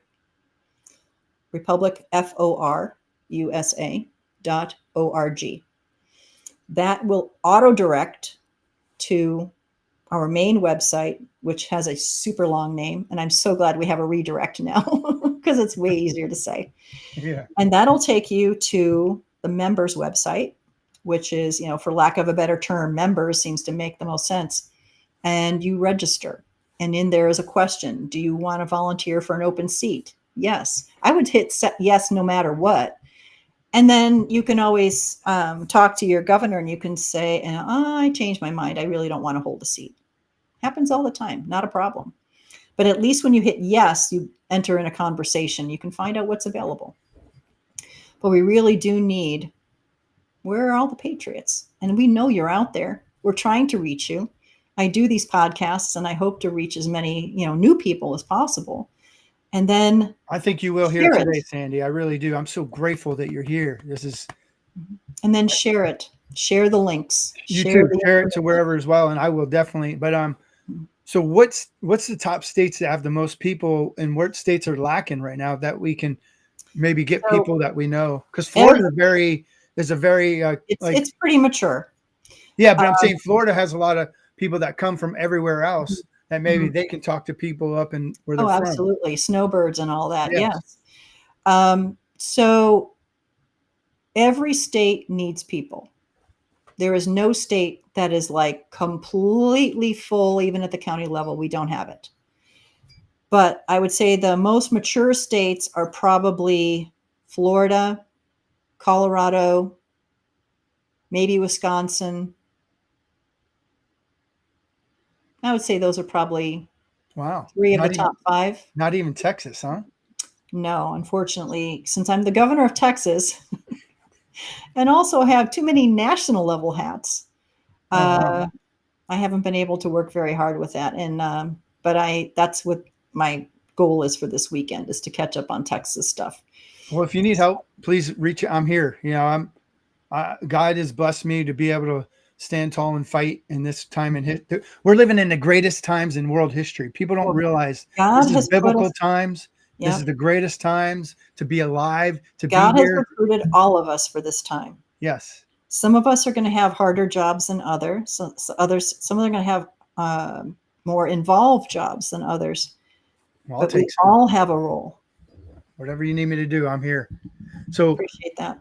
I want to touch on gold back money and Nessera, Jessera, and all that stuff. If we can touch on that as well. Sure. Because people are very concerned. Like, people don't understand this, that they're living in a corporation America, that the dollar is a promissory note. That thing's it's monopoly money. It's a debt certificate. Yeah, it's monopoly money. It don't mean crap. It's not backed by nothing. Paper with some ink on it. It doesn't. There's nothing behind it, in other words. And that's because we came off the gold standard with Nixon in 71, I believe. Well, wasn't it Woodrow Wilson who put the Federal Reserve Act in 1913, though? And the IRS the same year. What a coincidence. Huh? Yeah. And the IRS, which was the same year. Yeah. And then what's funny is his wife ended up taking over the rest of his presidency because he was kind of like pretty sick and ill. It's kind of like Joe Biden right now. We're having a little Woodrow Wilson. Yeah, a little revisit. Yeah. So sorry. Anyway, so people are want to know what to do with their money. If they should invest in gold and silver, XRP, or whatever. I'm going to let you take over and be quiet. So I'm no expert on that. I can only tell you what I've heard. That's fine. So what we're told is that when the republic is stood up because the corporation is gone, however that happens, whether it implodes on itself before the corporate election on November 5th, that's kind of like the pivot point, is that day. So the corporation fails, this republic stands up. We get to the election and Kamala the hyena wins, which she's not going to win, but we know. I'm sorry. I don't know why I call her that. And, everyone that guy's creepy. Kamala. That is probably the most violent option. I'm not going to say any more. What is the most violent option? If what? If he If wins? the hyena Tomorrow? wins Yeah. the election, because it's going to be, the cheating will be even multitudes of times more than the original 2020 or 2016 cheating. Yeah. Now, don't we have to fix those before we can really have a 2024 though? Well, remember that it's a corporation, Yeah. so there's no rules. True. True. They don't follow their own rules. They wouldn't follow our rules. They wouldn't follow the Constitution. They don't take oaths to it. So, Yeah. you know, True. Anyway, sorry. what are we holding them to? But anyway, so if the hyena wins, that's probably immediately the military will step in, take out the corporation, step up the republic. Trump wins. Now there's an interesting scenario. If they were able to have an honest election, which might see that. Really? You think Yeah. so? Based upon possible threats to the bad guys if they don't let it happen. Again, rumors. So then let's say he wins. There's going to be a ton of violence between that announcement and the inauguration on January 20th. Well, they even admitted they will not peacefully transfer the power. They've already admitted that. So probably a lot of deputizing of militias. All the folks that are buying all the weapons and ammunition now will probably get to use it. Yeah, fine. So pay attention to what's going on in your local area with that regard. Police, not republic. Sheriffs, republic. Now, a lot of sheriffs have committed serious crimes. Yes, they have. They will not be allowed to serve. All the deputies that have committed serious crimes not be allowed to serve. They will be in their own jails probably. But the ones that have committed maybe smaller crimes or no crimes, if they're brand new, for instance, will probably be following the military. The military will be in charge. They will be the law enforcement. So now we're looking at martial law and the removal of a corporation. But in every single case, the republic stands up. Trump makes it to the inauguration, January 20th, of the corporation. He's still CEO of the corporation because he was elected in a corporate election, just like the other ones. Mm-hmm. His first act is going to be dissolving the corporation. So by the beginning of February, you can imagine there's no more corporation. He just puts himself out of a job. There has to be a lawful civil authority for the military to take over, and the republic stands up again. All three scenarios, this republic becomes the lawful civil authority temporarily. Our number one job is to hold free and fair elections within 120 days of that standing up day, in which case maybe a month after that, during the, recount and whatever it has to be done, it's on paper. I'm not going to accept any machine whatsoever. I don't care what QFS says. For this first election, for sure. And then we can argue about the rest of them. But once that's established, then there's a handshake deal. I am going to shake hands with the new governor of Texas and say, have a nice day. Congratulations. I'm not in. I am temporary. I am interim. I am only here for that, 4 or 5 months, and that's it. And it's because the military will not do a military coup or a military junta where they take over the country and there's a general in charge like they do in South America all the time. They have to have a lawful civil authority according to their oath to the Constitution. This is it. That's what we've been told. So somehow, some way, this republic gets put in place temporarily to hold the elections, to have a no kidding real republic election, to no kidding have real republic officials to take over all these positions at all these levels. Praise Jesus. We've won, and essentially it's just we still have to now get people in place for all these seats to stand up to republic. So your Nasara Jasara question. Yes. We've been told that as soon as the Republic is stood up and the corporation is removed, Nasara Jasara happens within a few days of that same thing happening. And so, can you explain what that is? Worldwide. The entire world converts at the same time. Can you explain what that is, though, for some people that don't know? Because there's people that we do know, but for the people that don't know, can you? So, like, they're like, "What is this Nasara Jasara? Is this?" So, I'm no expert on that, but I can tell you that the folks that I do know that are experts, insiders, they say that the information that you find online generally is garbage. It's not what's really going to happen. So you can look up Nasara Jasara, and it's not going to be the truth as far as I know. So the birth certificate trusts, people may or may not know about that unless they've listened to your show and you've talked about it. I have, but people kind of I've been slandered by the press and everybody so much that people think I'm a Looney Tune conspiracy theorist. So I had to prove it to myself, right?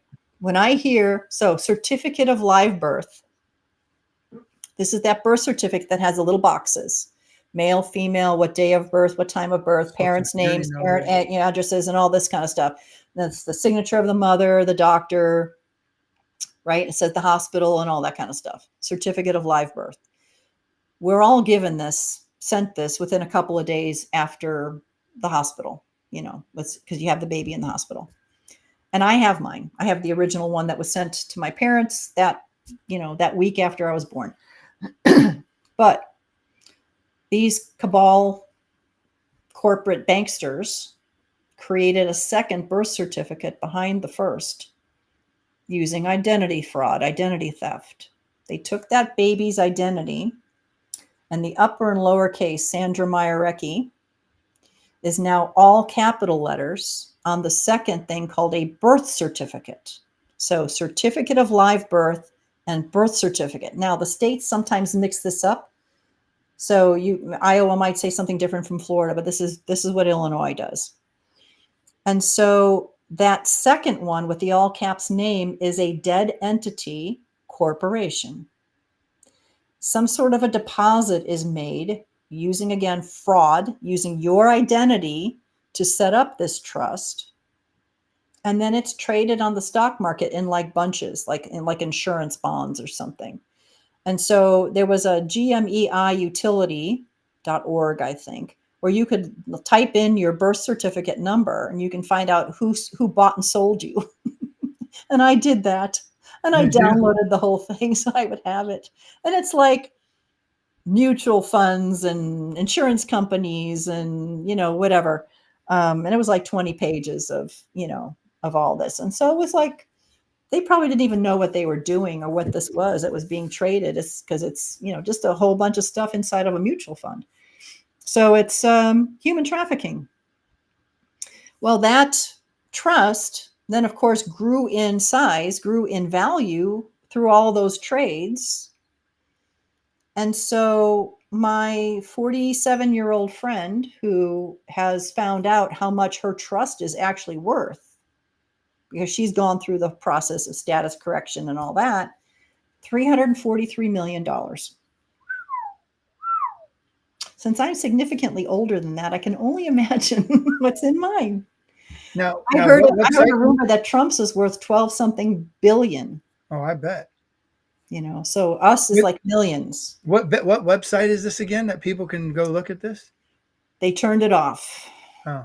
Yeah, it doesn't work anymore. gmeiutility.org, I think, was the name of the website. And you would be able to type in the birth certificate number. Now, you have to get the birth certificate. That's a whole other story.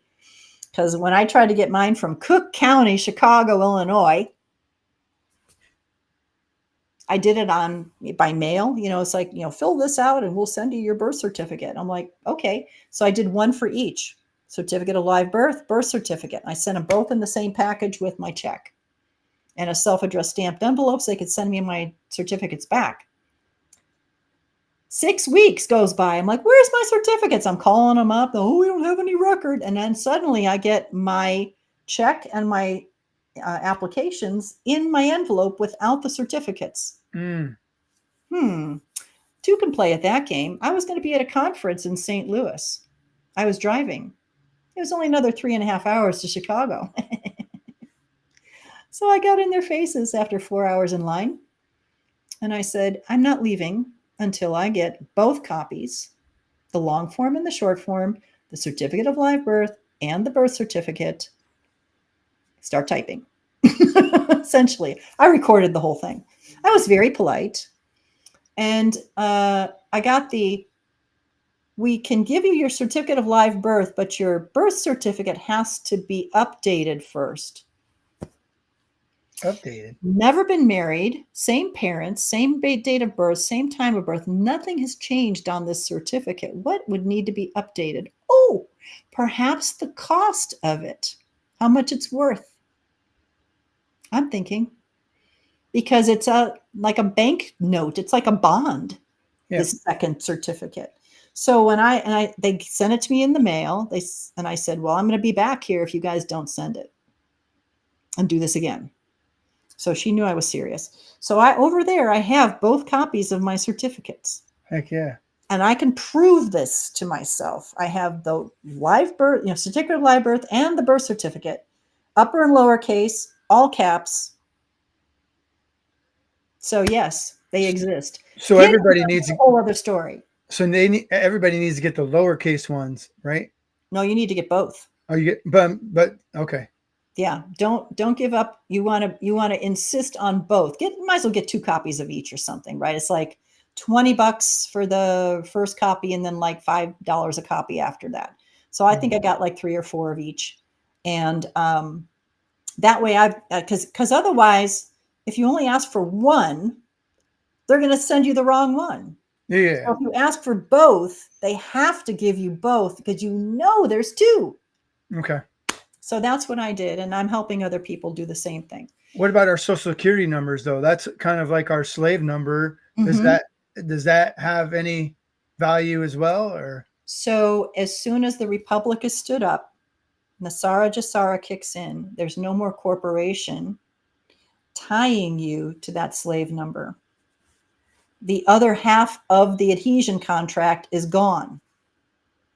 So that's why we tell people in the Republic, we don't actually recommend the status correction. So this is the thing where they've tricked us into thinking that the living woman, me, is responsible for this birth certificate, all capital name corporation. Check every document you've ever been given by the government, all caps. Checking account, savings account, credit cards, mortgage loan, car loan, utility bills, fishing license, no. IRS, everything is in the all capital name. I'm not responsible for this all capital name. This was fraud. But it was identity theft. And so therefore it's mine. And so when you do this thing called a status correction, where you say, I am separating these, I know what's going on. This is me. This is the identity theft that you stole from me. It's mine, but I am not responsible for any of the obligations. And this is what Nasara Jasara is going to do. It's also going to put these back in our name, the original name, and take it out of this corporate thing. So it involves like all the taxes you've ever paid and your salary, and that's all kinds of other things. But Nasara being national, Jasara being global, because they've tricked just about every country into having birth certificates. Mm-hmm. And they've got these trusts in, the little kids in Africa and everything. So no wonder why we're all poor. Yeah. So would it be smart to invest in gold and silver then, or is that just blowing your money? Like, what do we do with our money that we have? Like, so eventually we're going to all switch to what's called rainbow currency. You may have heard of this or seen it. Yeah, there's like pictures online of what it is. And I have to laugh because the Kennedy one has the moon landing on it. As we talked about at the very beginning. I'm like, oh, we're going to need to fix that one. Yeah. Yeah. So so we turn the money that we have. So what about gold and silver? So what do we do? Right. Yeah. Banks are going to go bankrupt. Yep. Banks are already bankrupt. Yep. Okay. So a friend of mine is stock market's fake too, by the way, right? Oh, I know. So the banks are trying to move I'm sorry, a friend of mine is trying to move a large sum of money in order to purchase some property or something. I didn't ask him what he's doing. And he can't find a bank that's not bankrupt to pull from his accounts to send it to this other. It's like, wait a minute, you're going from one bank to another bank. Why would that? He says, no, it's because they're all bankrupt. And I'm like, we're closer than we think here, guys. If this is true. So you're saying you're suggesting property, not gold and silver? Hard assets. No, property would be fine. Gold and silver is fine. Equipment. What about who? Equipment like buying a tractor. Anything that's going to hold pretty much its value. Okay. Something tangible, in your hand. For sure. What about XRP? But no. So again, I'm not an expert. These are things I've heard from experts, but XRP is highly supported by the cabal companies. So your Amazon, Facebook, Bill Gates, blah, blah, blah, all love XRP. And I think, this is Sandy now, uneducated, that is what was supposed to be the CBDC. So I'm not a big fan of that. Is there utility in having some?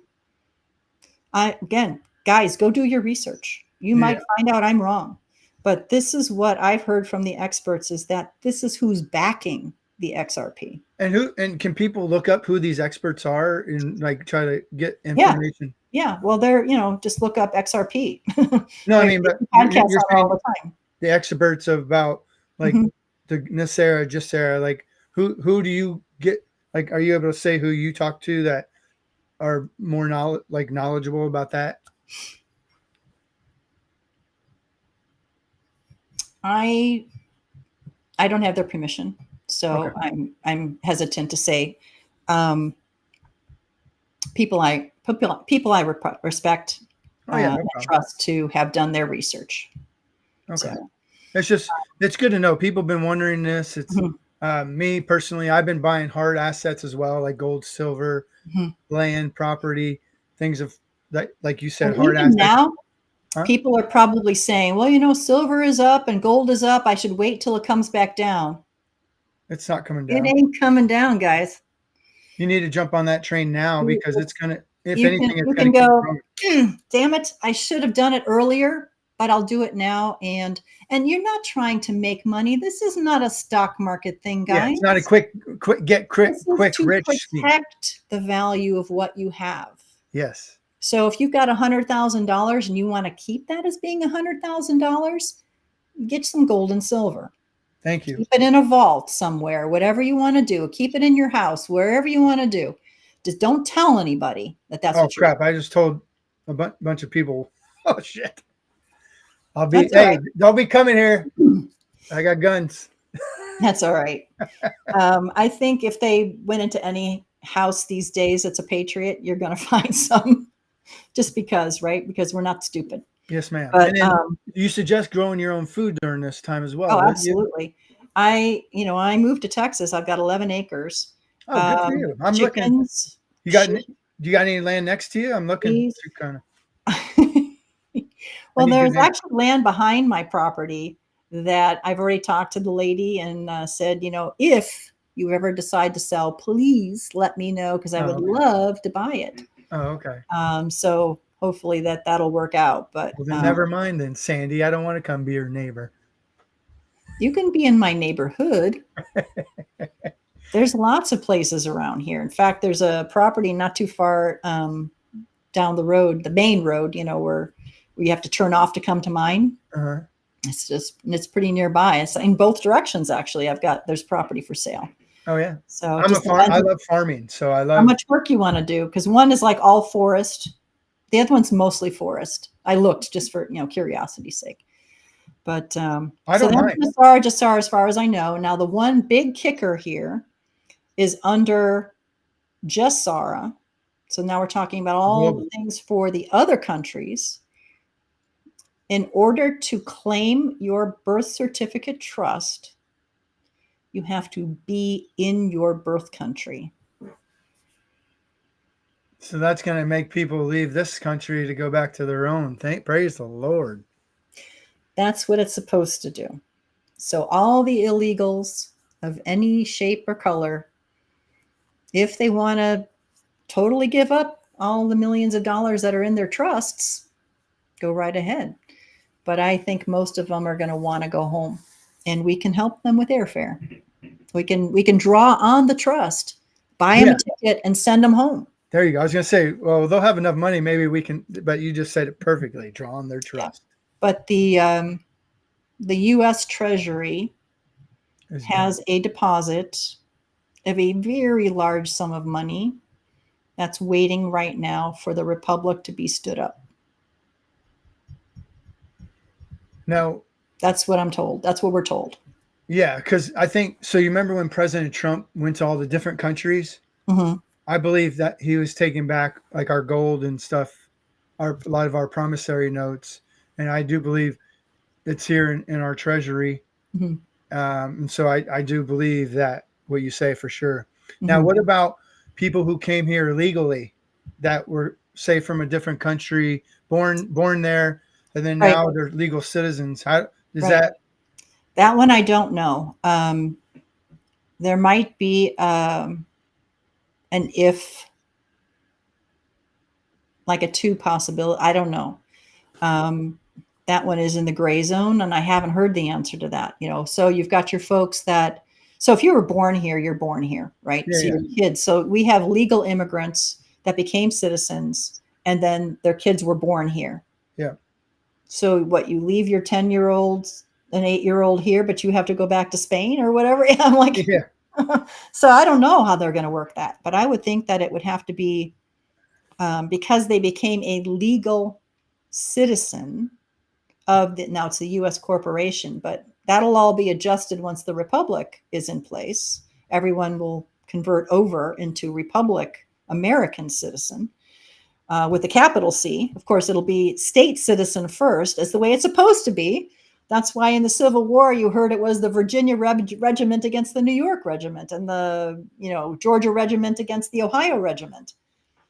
We didn't have United States Army or whatever. It was militias, and so that's the way it's supposed to be. That's a whole other can of worms.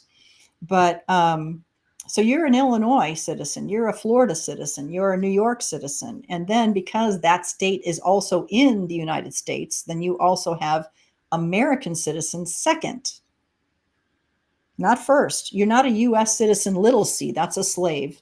That's the fraudulent 13th and 14th Amendments, and they're gone. Because we go back to, we go back to 1860. Oh, good. So the 13th and 14th Amendment are removed.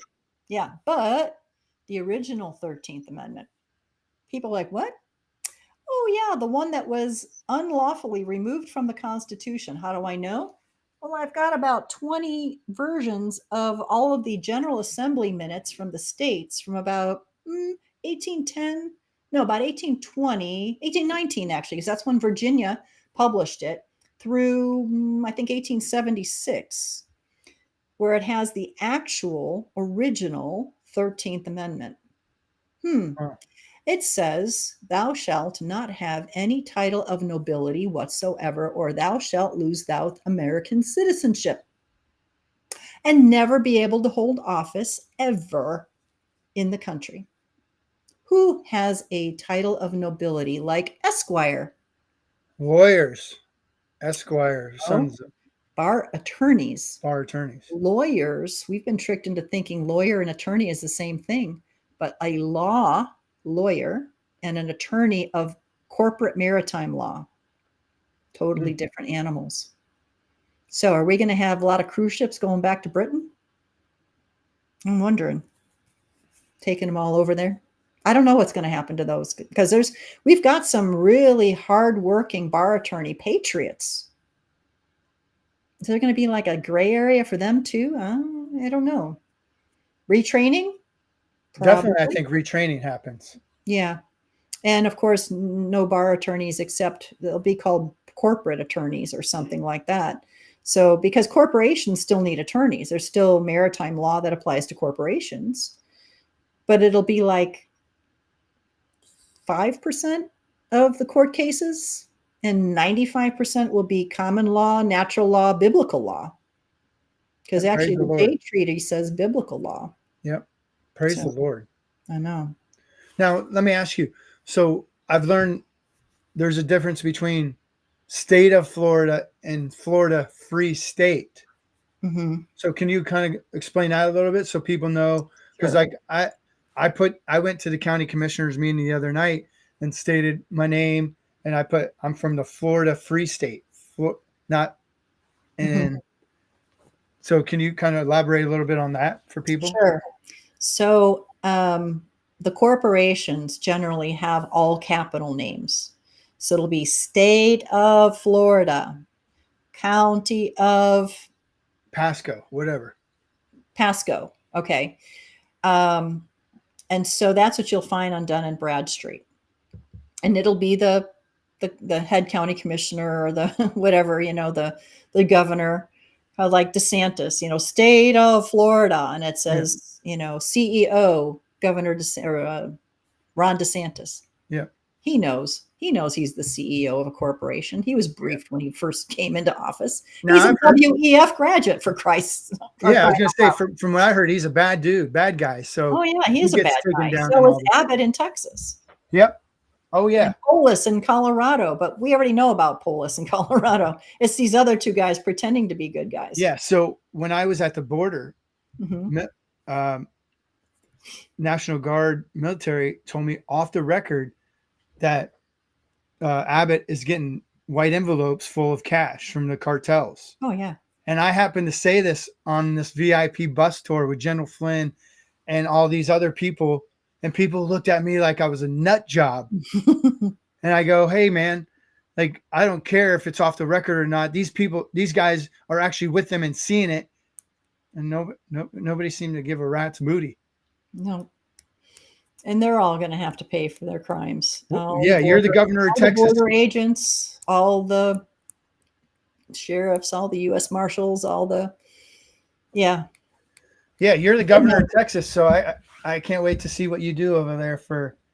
Well, remember that we are the civil authority. Yes. So we have to approve everything that the military wants to do, but it's going to be kind of like a rubber stamp. Yes. Because I could put my lieutenant colonel hat back on and I can say, okay, if I'm the National Guard commander and I'm going to the governor and I have to say, we have this problem. We think that these are the 3 solutions we should probably use to solve that problem. We recommend solution B. What do you think, Governor?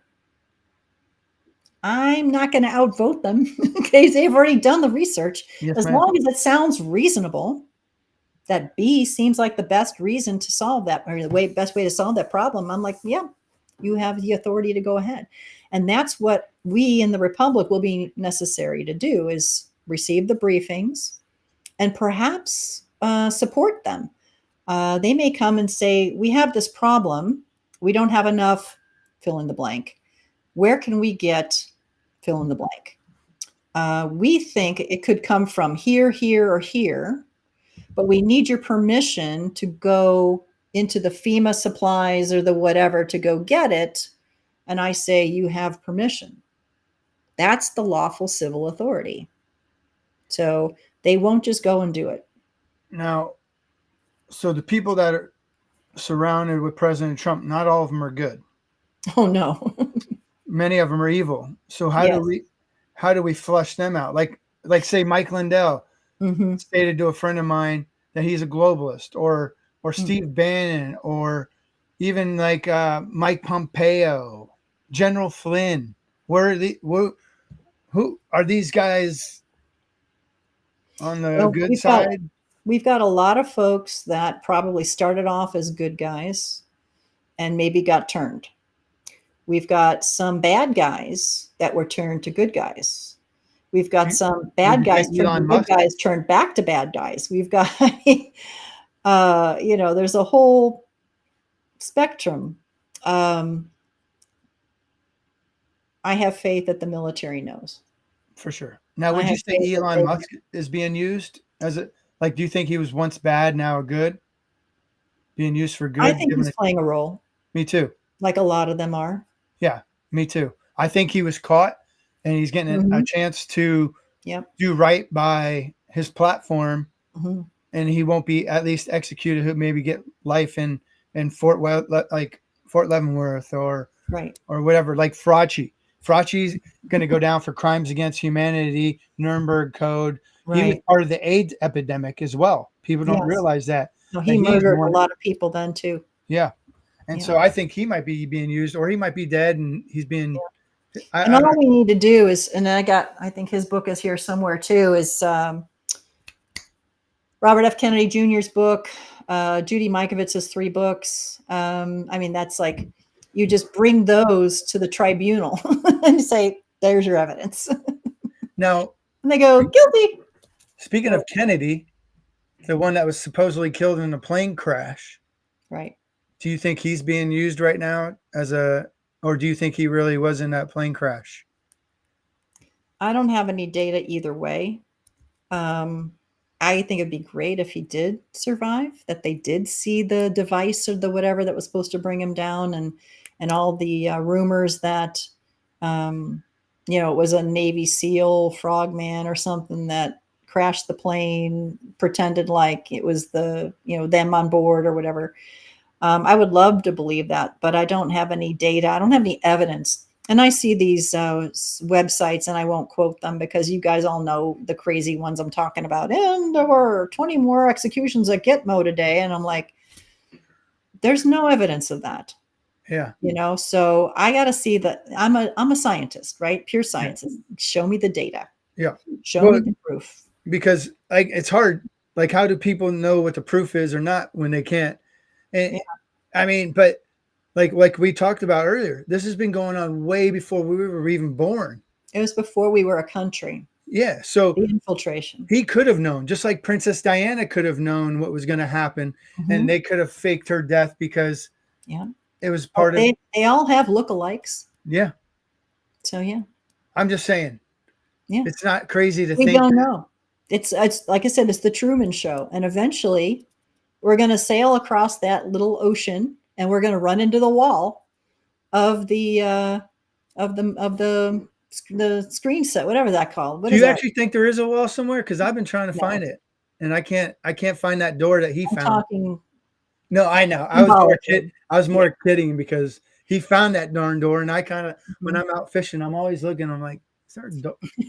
just for fun, But no, I can't wait for the truth to be revealed. I definitely believe it's going to be happening very soon, and I'm just so grateful and blessed to have you on here today. And I'd love to have you back for other things that we were talking about. You said that's a whole other show. Okay, well, hey, Governor, I'd love to have you on anytime, Governor. Well, I appreciate it. It's been a lot of fun having this conversation with you, and hopefully your audience has gotten something out of it. Like I said, don't trust anything I've told you.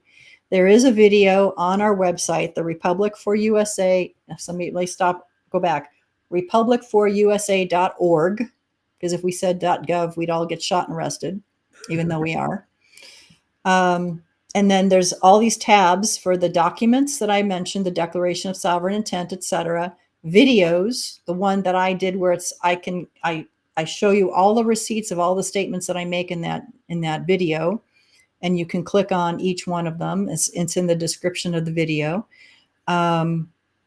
All of that. Yeah, I want you guys to go in there. And the really deep dive, 2-volume series called Re-Inhabited. And so that's what we've done with the Republic, is we re-inhabited the abandoned Republic. Now, to have a temporary seat, you have to read volume 2, correct? Well, you have to read both, but the volume 2 is the one that's required for the vetting committee. So that's the actual process to go through the appointment process. You still have to read volume 1. So volume 1 is the true history of America. And I mean, it goes back to like Charlemagne, Magna Carta. I mean, it's way back there. And then volume 2 is the actual history of the Republic being re-inhabited. So what these patriots did 2008, on, and the infiltration, the methods that they used to infiltrate, some of the names of the people that did it, who are guilty of treason, and they will eventually be held accountable.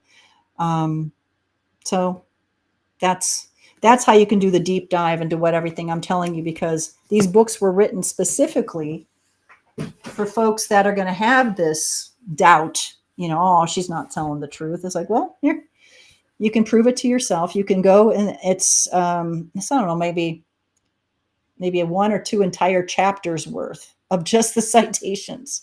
Huh. And it's at the very end, of course, and it's all numbered, 500 and whatever citations.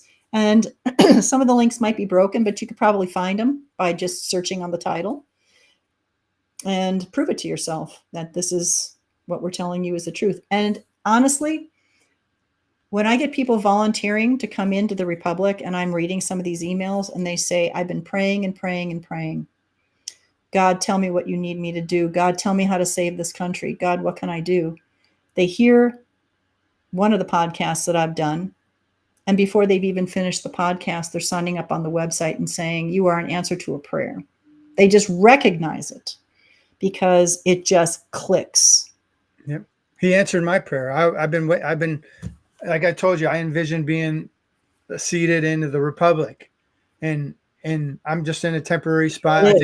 I think the governor of Florida told me I'd be doing the elections, part of it. And so I was like, yeah. And I was like, that's awesome. Cause I was running for supervisor of elections here in my county. I didn't qualify cause I wasn't going to spend any more of my own money. Right. But that's just temporarily. I can maybe move up to the governor's seat or whatever.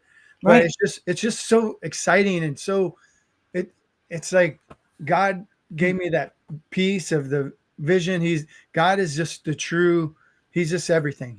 And I'm so grateful. I was trying to see if I had one of my flags easily available, because of course the corporation hijacked the flag, what we consider to be the American flag with the stripes or the stars and the rose. So we had to have our own flag in order to file in the international courts. And since ours was hijacked, we needed our own. And so that one with the round stars behind you was the template. And we just have 50 stars arranged in a circle instead. And that is the Republic flag. So that's why I have this one. Whether or not the American people vote, elect, decide to keep the round one or the rose.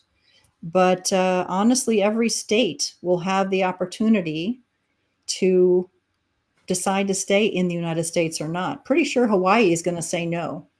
And that's okay. Oh, yeah, because they were military coercion and threats to the Queen. If you don't abdicate and join the United States, we'll kill your people. Something along those lines. Well, they're kind of doing that now, the global elites. Like, look at Oprah and The Rock and all them when they were out there with the fire. Yeah. Yeah. What about Alaska? You think Alaska stays? I think so.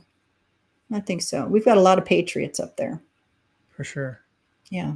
But Hawaii has just been, they know the history. They know what happened. It's been too recent. It was 1960, 62. Yeah, Pearl Harbor and all that. No, 1960, I think, is when they became a state. Oh, yeah. Hawaii is somewhere in that same ballpark. It's much later. They were the last 2 states. So, yeah. So there's still people alive that were there when it happened. For sure. And they're like, no, we're not doing that. We were coerced into doing that. We're not doing that. Well, hopefully they have seats in the Republic so they can. There's folks in Texas who are going to say, well, you can't be the governor of Texas because it's the Republic of Texas, that they are their own country, which is a true statement, that they have paperwork that shows that they were never properly admitted to statehood in the United States. Well, I'm not in competition with them. My job as the governor of Texas, like any other governor of any of the other states in the Republic, is to ensure proper representation in the Republic once it's restored until the election can occur and the people of the state can decide what they want to do. Yeah. Texas may decide, nope, we don't want to be in the United States anymore. We want to be the Republic of Texas, our own country. And we can't say no because it's we the people deciding. As long as it's a free and fair election, then we follow along. But I think the Republic of Texas folks are doing what they're doing to try to force the corporation to get out. Otherwise, Republic of Texas will leave and take the sixth largest economy with them. I think if they were their own country, they would be the sixth largest economy of the world or something like that.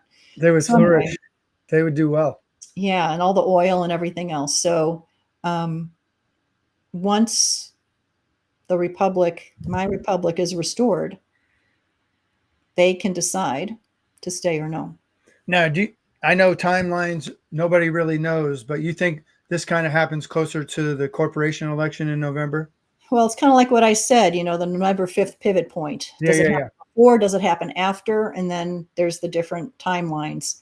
I think for all of us that have a good sense of God and God's discernment, I feel this imminent disturbance in the Force, Star Wars kind of thing going on. Like, we got to hurry. Yeah. Something's going to happen like tomorrow, probably before the election. Yeah. We got to be ready for tomorrow if we can, Yeah. So West Virginia. Let's go, West Virginia. Step Where up. you at? Anybody know anybody in West Virginia? Tell them to step up. Yep. And I'll be happy to help them, coach them, whatever. And we just need you to get in there, start finding people in your state to start filling the other positions, and we'll take it from there. And get assemblies going too, right? And getting the assemblies going. And, and people can find all this on your website. On the website. And can you say your website again one more time for everybody? republic4usa.org. Cool. Look, everybody, I really hope you appreciated Sandy coming on today. What a blessing. I'm so grateful for you. And as a fellow veteran, I'm grateful for your sacrifice for this nation, the corporation America, even though we both don't agree with the corporation America. But I'm just grateful for you. And I appreciate you and thank you for your sacrifice. You've been sacrificing above and beyond. And for every man and woman that fought and died for this nation, this republic, you're definitely honoring them. Well, thank you for having me and for having the opportunity to share what we're all about, and hoping to have patriots just like us join up and help us to save this country. I believe there's going to be several people from this show, because there's a lot of patriots out here that have been looking to how to rehab the republic, and I believe this was the tool that they needed, and the discernment that they needed. And again, I hope you come back, Sandy. I'd love to have you back. Well, if I've got any major updates, you can guarantee I will contact you and let you know. Thank you. And also, some of the people you said that you referred that should come on the show, please send them my way as well. Absolutely. God bless you, and God bless our republic. Thank you, Sandy. Thank you. Everybody, I don't need to say anything else. I really feel like you guys had the education today. Sandy is a doctor. I mean, she's a lieutenant colonel, 20 years of our service. She gave you breakdown. She has receipts. There's nothing more you can ask for her that thinks we're crazy. Go to her website. Go do the research yourself. She gave you the tools. Now it's like leading a horse to water. We can't make you drink it, but you can do your own research. And then if you want to drink it, you drink it. But you have it all. You all have a blessed weekend. We'll be back with more shows. We got more people coming up. Hopefully more people. We're going to be bringing on people from the Florida Free State. Like we got one of the attorney generals going to come on, and I can't wait for him to come on. And we're just putting out the truth, y'all. Hopefully it stays up. Make sure you share this with everybody you can, because we need to get 30,000 people in every state at the least minimum. And we should be able to do that. We should be able to do that. People are hungry to get our republic back to where it was and where it should be. And because that's in our I can't even say it, inalienable rights. God gave us everything we needed. Now it's time to step up and take back what is ours. And if you can't be motivated by what Sandy told you, especially with the Nisera, Jisera, what you have coming to you, if you can't be motivated by that, forget your stupid jobs that don't even care about you. If you were to die, they would replace you just like that. It's time to step up, especially the men, the mama bears. Sandy even mentioned the mama bears. You mama bears, I love you so much. You guys have been fighting this war for a very long time. And I'm sorry you had to do it, but the men need to step up. It's our job to protect and provide and to stand tall. It's time to like I always say, grab your balls from wherever, whoever's got them, whether it's your wives, your girlfriends, your boyfriends, whoever. It's time to step up and step up for this republic because we need you all now. All right? Now, you guys take care. Peace out. I love you all from the bottom of my heart. Remember, pray to God. I lost my dog earlier this week. Found her today. God answers prayers, man. He really does. You just have to really surrender to Him. Lead biblically because we're living in biblical times. God has given us a chance to really turn from our worldly ways, our 7 deadly sins. You know, I always tell you guys, I chased my worldly dreams for a long time, whether it was wanting to be a professional baseball player or when I was in Hollywood for 20 years. You know, I never really felt fulfilled. But when I ran for United States Congress, knowing the fact that God was calling me just to use that as a platform and just ever since, I mean, I've been saved, but really surrendering to Him and giving up those worldly dreams, it's been such a ride. I've had so much enjoyment. I'm not saying it's easy. It'll never be easy. But what it is God gives you the peace in your heart. He gives you the peace of knowing that the storms you're going through, you're going to come through them because you have Him. He's not going to leave you nor forsake you.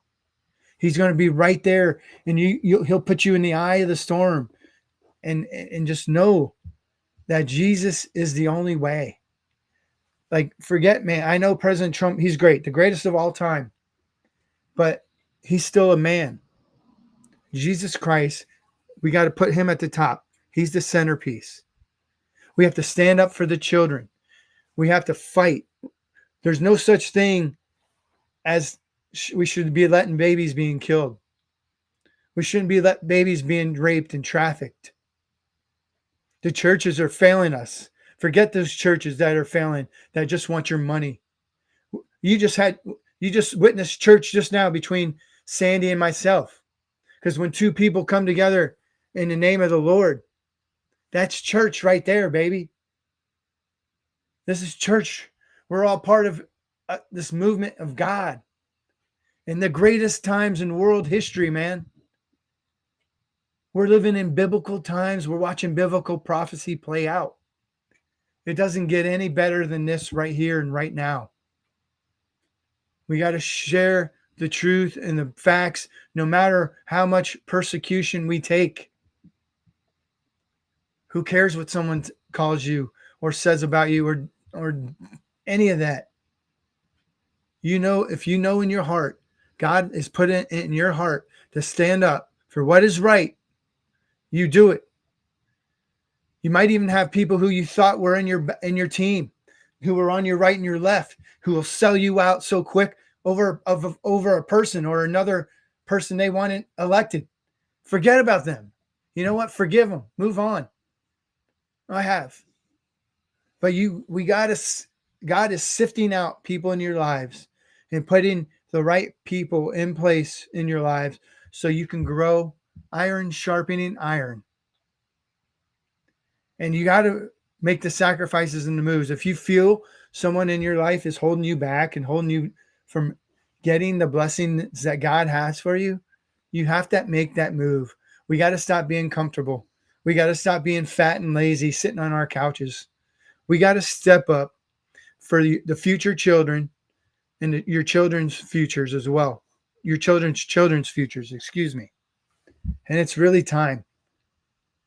We need you. West Virginia, we need you. Every state in this union, We need you. You got the education, you got the tools. Hopefully this show stays up for as long as possible. If you have to replay certain parts, I know people aren't going to sit through, what are we on, 2.5 hours? Yeah, people aren't going to sit through 2.5 hours. I understand. But play clips. But go to the websites. Really, if you go to the websites, that's all you need to do, really. And look at what Sandy has and everything else that everybody puts on there. Become a member. Fill those seats. Let's do this. It's time, y'all. I love you. I have a blessed weekend, and really just